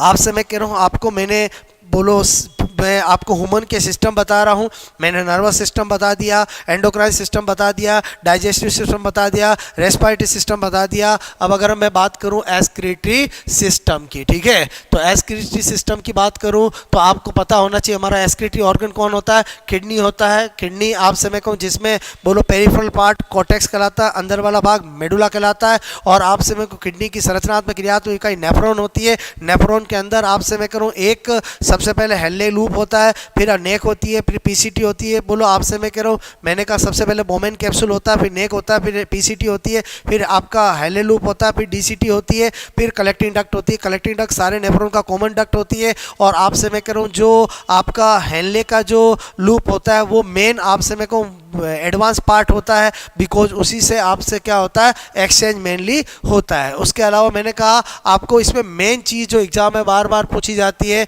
कि बोलो जो किडनी होता है उसका काम क्या है, बोलो मैंने कहा ब्लड का, बोलो ब्लड का क्या करना, बोलो प्यूरी आपसे मेरे को फिकेशन, ठीक है, बोलो करके आपसे मेरे को मूत्र का निर्माण, ठीक है, मूत्र का निर्माण। बात समझ में आए, बोलो ओके, ये काम होता है। और इसके अंदर आपसे यूरिन के निर्माण में कितनी स्टेप होती है, 3 स्टेप होती है। पहली होती है अल्ट्रा फिल्ट्रेशन, ठीक है, बोलो परानिस्यंदन, बोलो परानिस्यंदन, बोलो परानिस्यंदन, ठीक है। तो मेरे कहने का मतलब है ये बोमेन कैप्सूल में होती है, क्योंकि यहाँ पर आपसे मेरे को आता ज़्यादा है जाता कम है, तो यहाँ पर बोलो ब्लड कैपिलरीज का जाल बनता है जिसको ग्लोमेरुलस कहते हैं। ये बोमेन कैप्सूल है, दोनों को मेल्पिगियन बॉडी कहते हैं। यहाँ पर फिल्ट्रेट होता है जिसको जीएफ ग्लोमेरुलर फिल्ट्रेट कहते हैं। यही पहली स्टेप होती है। बस आपको ध्यान रखना कि ये जो जीएफ होता है ग्लोमेरुलर फिल्ट्रेट, इसमें कभी भी बोलो ब्लड आपसे मेरे को ब्लड प्रोटीन नहीं होते हैं। क्या नहीं होते, बोलो ब्लड प्रोटीन आपसे मेरे को कभी नहीं आते हैं, और ब्लड सेल्स आपसे मेरे को कभी भी नहीं होती है। क्लियर। ये 2 कंपोनेंट कभी भी जनरली नॉर्मल कंडीशन में नहीं होते हैं। क्लियर। उसके बाद मैंने कहा दूसरी स्टेप होती है सेलेक्टिवली रीअब्जॉर्प्शन। क्या होती है, बोलो सेलेक्टिवली रीअब्जॉर्प्शन। क्लियर। जिसको हम चयनात्मक पुनः अवशोषण कहते हैं। क्या कहते हैं, बोलो चयनात्मक, मैंने कहा पुनः अवशोषण। और आपसे मेरे को सेकेंड स्टेप होती है जिसके अंदर वापस आपसे मैंने कहा ये पीसीटी हेनले लूप और आपसे मेरे को डीसीटी द्वारा काम की चीज़ें वापस ब्लड में जाती है। बोलो बात समझ में आए, ओके। और मैंने कहा तीसरी स्टेप होती है स्त्रावण, जिसके अंदर बोलो आपसे मेरे को H+ है, NH3 है, और भी वेस्ट चीज़ें हैं, वो आपसे मेरे को ब्लड से वापस नेफ्रॉन में जाती है। इसको स्त्रावण कहते हैं। आरबीसी सेकंड ग्रेड में बोलो आपको ये पूछा गया है कि इन स्टेप का ऑर्डर क्या होता है। पहला क्या होता है, अल्ट्रा फिल्ट्रेशन, फिर सेलेक्टिव रीअब्जॉर्प्शन, फिर सीक्रेशन, यानी परानिस्यंदन, चयनात्मक पुनर्अवशोषण और स्त्रावण। बात समझ में आए, बोलो थोड़ा सा आइडिया होना चाहिए हम कैसे हैं। बोलो आपसे मैं करूँ नाइट्रोजनस वेस्ट प्रोडक्ट के पॉइंट ऑफ से यूरियोटेलिक है, आपसे मेरे को हम यूरिया का उत्सर्जन करते हैं और यूरिया का निर्माण आपसे लीवर में बोलो ऑर्निथिन साइकिल के द्वारा होता है। बात समझ में? आपको पता होना चाहिए जो रेप्टाइल्स होते हैं आपसे एवीज होते हैं, आपसे मैं कह रहा हूँ जो इंसेक्ट्स होते हैं वो यूरिकोटेलिक होते हैं। क्या होते हैं? यूरिकोटेलिक। हम क्या है बोलो? यूरियोटेलिक है। हमारा मेंढक भी क्या है? यूरियोटेलिक है। और अमोनोटेलिक तो बोलो जो लोअर आपसे में एनिमल्स हो गए, जो एक्वेटिक एनिमल्स हो गए। उसके अलावा आपसे मेरे को आपको पता होना चाहिए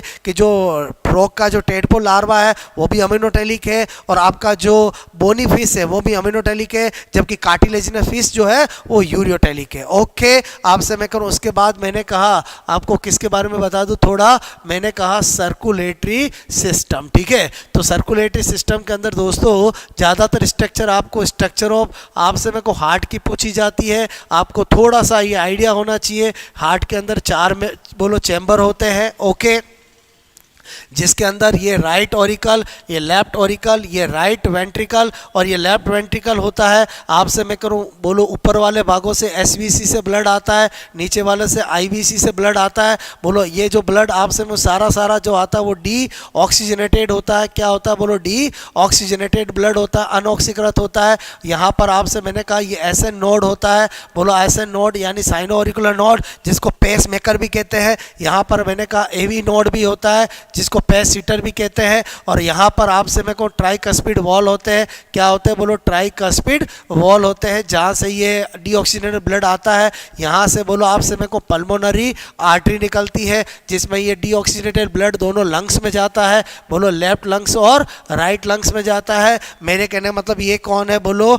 पल्मोनरी आपसे मेरे को आर्टरी। पल्मोनरी आर्टरी एकमात्र ऐसी आर्टरी होती है जिसमें अंदर डीऑक्सीजनेटेड ब्लड होता है। फिर मैंने कहा वापस यहाँ पर ऑक्सीजनेटेड होकर के यहाँ पर ये पल्मोनरी वेन, आपसे मैं कह रहा हूँ पल्मोनरी वेन जो होती है बोलो फुफ्फुसी सिरा, इसके द्वारा वापस इसमें आता है और आपसे मेरे को ऑक्सीजनेटेड ब्लड आता है। और ऑक्सीजनेटेड ब्लड जो होता है वो आपसे मैं कह रहा हूँ यहाँ पर मैंने कहा यहाँ पर क्या होता है बोलो? ये बाइकस्पिड वॉल होता है। क्या होता है? बाइकस्पिड वॉल आपसे मैं करूं जिसको हम मिट्रल वॉल भी कहते हैं, मिट्रल वॉल भी कहते हैं। उसके द्वारा ये यहाँ पर बोलो आपसे कैरोटिक सिस्टमिक आर्क निकलती है, जिसको हम अरोटा बोलो महाधमनी कहते हैं। महाधमनी कहते हैं पूरे बोलो आपसे मेरे को धमनी बोलो मैंने कहा पूरी बॉडी के अंदर ब्लड को सप्लाई किया जाता है और वापस ऊपर वाले पार्ट से इसमें और नीचे वाले पार्ट से इससे आता है। थोड़ा सा ये आइडिया होना चाहिए। उसके अलावा मैंने कहा इम्पल्स का ओरिजिनेटेड ऐसे नोड द्वारा किया जाता है। फिर एवी नोड, फिर यहाँ पर बंडल ऑफ हिंज होता है और यहाँ पर परकिंजे फाइबर होते हैं। बात समझ में? जब भी बोलो हार्ट का कॉन्ट्रैक्शन होगा पहले इस चैम्बर में होगा, फिर इसमें होगा, फिर इन दोनों साथ एक साथ होगा। क्लियर? उसके अलावा मैंने आपको थोड़ा सा आइडिया होना चाहिए कि बोलो हमारी हार्ट रेट जो होती है वो 72 पर मिनट होती है। 1 मिनट में हमारा हार्ट 72 बार बोलो पंप करता आपसे मैं कह रहा हूँ। और मैंने कहा कार्डियक बोलो आपसे साइकिल बोलो का टाइम पीरियड जो होता है, टाइम पीरियड जो होता है वो आपको पता होना चाहिए 0.8 सेकेंड का होता है। आपसे मेरे को एक बार हार्ट जब हमारा पंप करता है तो आपसे मेरे को एक बार मैंने कहा पंप बोलो करने पर 70 ml ब्लड जो है वो आपसे मेरे को बॉडी में बोलो आपसे मेरे को भेजता है। ठीक है, भेजता है। तो आपको थोड़ा आइडिया होना चाहिए। तो कार्डियक आउटपुट क्या होगा? तो कार्डियक आउटपुट जो होता है, कार्डियक आउटपुट का मतलब होता है 1 मिनट में हार्ट कितना फेंकता है।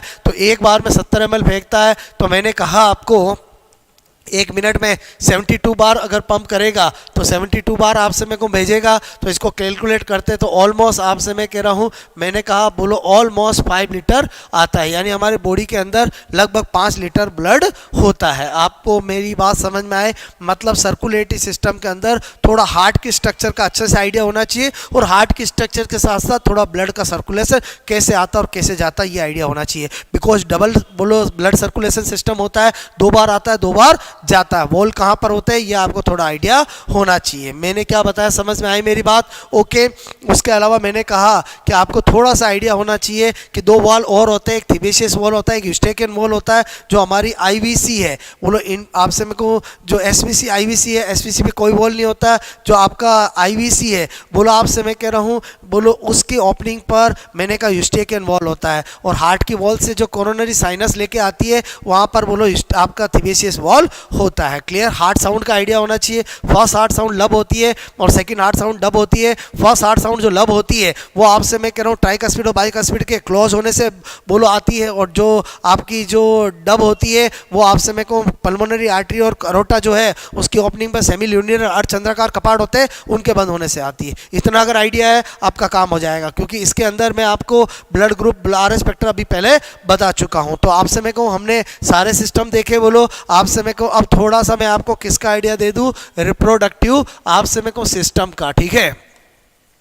तो रिप्रोडक्टिव सिस्टम के अंदर आपसे मैंने कहा एक होता है मेल और एक होता है फीमेल। आपको थोड़ा सा ये आइडिया होना चाहिए। आपसे मैं को मेल के अंदर बोलो मैंने कहा ये दिमाग में आइडिया रखो, एक जोड़ी टेस्टिज होता है जो बोलो आपसे मैं को किसके अंदर होता है, बोलो स्क्रोटम में होता है, बोलो निकलने वाली वासा डिफरेंशिया, और आपसे मैं को यहाँ पर सेमिनल वेसाइकल, बोलो मैंने कहा सेमिनल वेसाइकल, ओके, और ये यूरिनरी ब्लैडर और ये यूरिथ्रा। क्लियर, ये थोड़ा आइडिया होना चाहिए। और आपसे मैं करूँ यहाँ पर मैंने कहा ये कौन है, बोलो स्क्रोटम, और ये कौन है, बोलो टेस्टिज, और मैंने कहा टेस्टिस के अंदर क्या होती है, बोलो सेमिनी, मैंने कहा सेमिनी फेरस ट्यूब्यूल्स, जिसके अंदर क्या होता है, बोलो स्पर्मेटोजेनेसिस होता है। स्पर्मेटोजेनेसिस होता है मतलब स्पर्म का निर्माण होता है। ठीक है, ओके, और ये मैंने क्या बोला आपको, मैंने कहा ये सेमिनल बोलो वेसाइकल है। ठीक है, शुक्राशय है, बोलो क्या है, शुक्राशय है। क्लियर, जो सीमन का पार्ट बनाते हैं।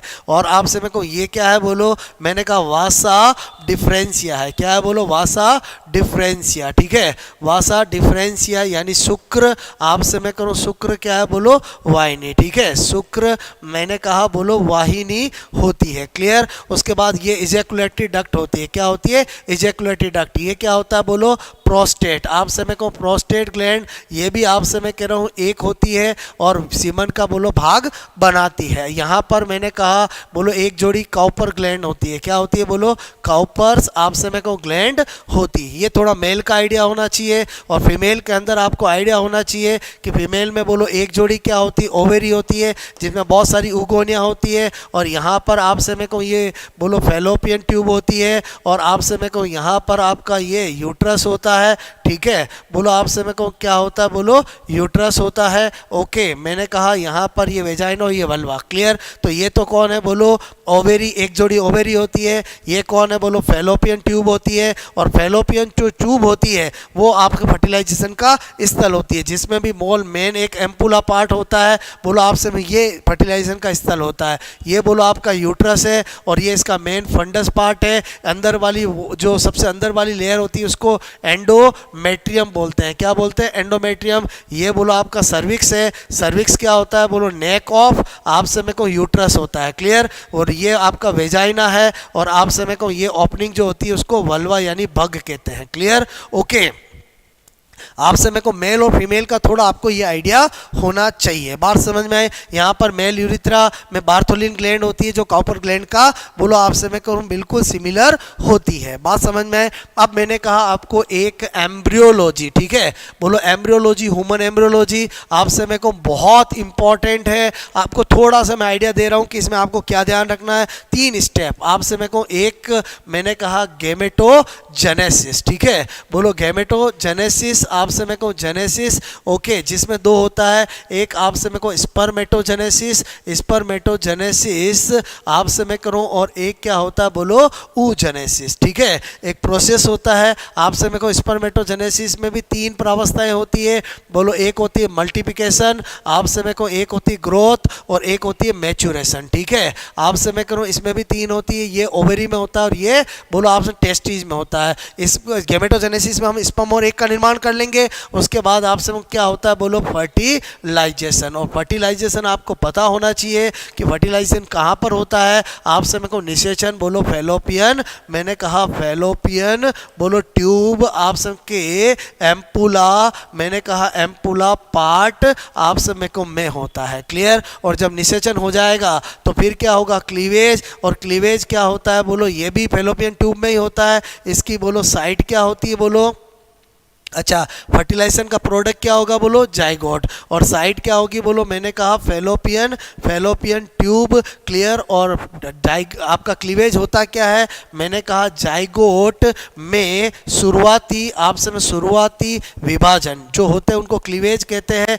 इनमें जो सेल बनती है उसको क्या बोलते हैं, ब्लास्टोमियर। क्या कहते हैं, ब्लास्टोमियर। तो थोड़ा सा ये आइडिया रखो कि आपसे मैं कह रहा हूँ यहाँ पर मैंने कहा ये आपका एक जाइगोट है, ठीक है, क्या है बोलो, जाइगोट। तो मैंने कहा ये फर्स्ट बोलो क्लीवेज हुआ, क्लियर। तो आपसे मैं कहूँ कितनी सेल बन गई बोलो, 2 सेल स्टेज बनी। क्या बनी बोलो, 2 सेल स्टेज, क्लियर। फिर क्या हुआ बोलो, सेकंड क्लीवेज, आपसे मैं कहूँ विभाजन हुआ, क्लियर। तो बोलो मैंने कहा कितनी बन गई बोलो, 4 सेल स्टेज, 2 आगे 2 पीछे। फिर मैंने कहा यहाँ पर क्या हुआ बोलो, थर्ड क्लीवेज हुआ, क्लियर। थर्ड क्लीवेज हुआ तो कितनी बन गई बोलो, मैंने कहा 8 सेल स्टेज बन गई, ठीक है। फिर मैंने कहा फोर्थ क्लीवेज हुआ, ठीक है। फोर्थ क्लीवेज हुआ तो कितनी बन गई बोलो, आपसे मैं कहूँ 16 सेल स्टेज बन गई। तो आपको पता होना चाहिए कि ये जो 8 से 16 स्टेज होती है इसी को बोलते हैं मोरूला अवस्था। क्या बोलते हैं, मोरूला। क्या बोलते हैं, मोरूला अवस्था। ये भ्रूणीय परिवर्तन एम्ब्रियोनिक डेवलपमेंट की सबसे पहली अवस्था होती है, ठीक है, मोरूला स्टेज। ओके, जो 8 से बोलो 16 सेल स्टेज होती है जिसके अंदर एम्ब्रियो बोलो पूरी तरह से आपसे मैं कहूँ एक बोलो फुटबॉल की तरह बोलो, आपसे मैं कह रहा हूँ बोलो मॉरस एल्बा सहतूत के फल की तरह होता है बोलो। उसके बाद क्या होता है, यहाँ पर मैंने कहा आपको कुछ सेल जो होती है वो आपसे मैं कह रहा हूँ अपनी जगह से हटती है। और यहाँ पर मैंने कहा बोलो आपसे मैं कह रहा हूँ यहाँ पर ये क्या बनती है बोलो, मैंने कहा ब्लास्टो सील बनती है, क्लियर। तो इस अवस्था को क्या कह देते हैं, ब्लास्टूला। और ह्यूमन के अंदर जो ब्लास्टूला होता है वो ब्लास्टोसिस्ट ब्लास्टूला होता है। क्या होता है बोलो, ब्लास्टो आपसे मैं कहूँ सिस्ट ब्लास्टूला, ठीक है। और आपसे मैं कहूँ ब्लास्टोसिस्ट बोलो ब्लास्टूला होता है। और ब्लास्टोसिस्ट अवस्था में क्या होता है बोलो, इम्प्लांटेशन होता है। क्या होता है, इम्प्लांटेशन। इसका मतलब ये हुआ आरोपण होता है, कहाँ पर बोलो, गर्भाशय में, ठीक है, गर्भाशय में। तो इसका मतलब हुआ इतनी सारी चीज़ें कितने दिन में हो जाती है, 7 दिन में, 7वें बोलो 7 डे आपसे फर्टिलाइजेशन के 7वें दिन। अब आप इमेजिन करो कि आपसे मैं करूं ये मैंने आपसे कहा था कि ये बोलो आपका क्या था बोलो, मैंने कहा आपको, मैंने कहा ठीक है, ये बोलो आपसे मैं कह रहा हूँ क्या है बोलो, आपका यूट्रस है। कौन है बोलो, यूट्रस है, क्लियर। तो यूट्रस के अंदर आपसे मैं कहूँ, मैंने कहा मैटरनल और बोलो फीटल, आपसे मैं कह रहा हूँ यहाँ पर मैंने कहा बोलो यहाँ पर ये जो है वो क्या है बोलो, प्लेसेंटा है, ठीक है। जो मैटरनल विलाई और आपका बोलो फीटल विलाई के कनेक्शन होता है ये आपका फीटस है, आपसे मैं कहूँ फीटस है, और ये क्या है, यूट्रस है, क्लियर। और इस बोलो आपसे मैं करूँ अब इसके अंदर बोलो यहाँ पर क्या होगा बोलो, गैस्ट्रुला चलेगा। क्या चलेगा, गैस्ट्रुला। सबसे महत्वपूर्ण अवस्था होती है जिसके इसके अंदर तीनों जर्मिनल लेयर का निर्माण होता है, एक्टोडर्म, मेसोडर्म, एंडोडर्म का बोलो डिफरेंशिएशन होता है, ऑर्गेनोजेनेसिस होता है। इसका मतलब हुआ यहाँ तक शुरुआती विभाजन जो होते हैं वो क्लीवेज वाले होते हैं, और क्लीवेज वाले में कभी भी साइज नहीं बढ़ती है। लेकिन जब नॉर्मल विभाजन होने लगेंगे तो भ्रूण की साइज होने बढ़ने लगेगी। बात समझ में आए तो आई थिंक आपको ये मैंने एक आइडिया दिया। इसके अलावा आपको टेस्ट ट्यूब बेबी का आइडिया होना चाहिए, बिकॉज ये आपके सिलेबस में दे रखे हैं। तो टेस्ट ट्यूब बेबी का मतलब होता है इन विट्रो फर्टिलाइजेशन, यानी टेस्ट ट्यूब के अंदर आपसे मैं कह रहा हूँ जो नेचुरली फैलोपियन ट्यूब में फर्टिलाइजेशन होता है वैसा लैब में किया जाता है। और उसके बाद आपसे मैं कहूँ 16 से 32 सेल स्टेज के अंदर आने पर आपसे मैं उसको मदर के अंदर बोलो यूट्रस में इम्प्लांट के लिए छोड़ लिया जाता है। अगर मदर का यूट्रस पहले से निकाला जा चुका है यानी हिस्टेक्टोमी कर चुका है, या बोलो उसके यूट्रस के अंदर कोई बोलो सिस्ट है या कोई बोलो गठान है, तो किसी बोलो किराए की माँ का यूज करते हैं जिसको सरोगेट मदर कहते हैं। या आपसे मेरे को टेस्ट ट्यूब बेबी आपको ये आइडिया होना चाहिए। आई थिंक आपको मैंने आज बोलो आपसे मैं कह रहा हूँ बोलो जो मैंने टॉपिक आपको आज मैंने लक्ष्य टारगेट लेके चला था वो मैंने एक्सप्लेन कर दिया। अगेन मैं आपसे कह रहा हूँ ये मैं मेरा आपको एक्सपीरियंस बता रहा हूँ कि बोलो इस तरह से बायोलॉजी के अंदर थोड़ा आपको फास्ट रैपिड कि हर टॉपिक में क्या याद होना चाहिए वो पता होना चाहिए। आई होप आपको मेरी बात समझ में आई होगी। मैंने 12-13 टॉपिक आपको करा दिए, इस तरह से एक लेक्चर और जिसमें आपको मैं सारा प्लांट का और वो भी बता दूंगा। बस आप थोड़ा सा इनको अच्छे से जब भी आपको टाइम मिले एक बार आप इसको आप देख लो और सुन लो तो आपको एक कॉन्फिडेंस आ जाएगा कि रैपिड फास्ट एक तरह से बायोलॉजी के 10-15 टॉपिक को हम कैसे 1.5 घंटे में तैयार कर सकते हैं। आई होप आपको मेरी बात समझ में आई होगी, क्लियर, ओके। और आप बताना मुझे आपको कैसा लगा, और अगर आप और कुछ भी आपकी डिमांड है तो आप मुझे बोलो, कमेंट बोलो, आपसे यूट्यूब पे कमेंट बॉक्स में आप बता सकते हैं, ताकि मैं उस पर आपको 1-2 दिन में वर्क करके और आपके लिए बेटर कर सकता हूँ जो आप चाहते हैं। आपकी जो भी आप चाहते हैं कि मेहता सर हमारे लिए काम कर दे, बिकॉज मैं अभी आपके लिए जो आप कहोगे मैं करने के लिए तैयार हूँ, बिकॉज मैं चाहता हूँ कि आपका जो एग्ज़ाम है 24 तारीख को वो इतना अच्छा हो कि आपको उसके लिए कोई कमी ना रहे। बात समझ में आए? Okay, best of luck.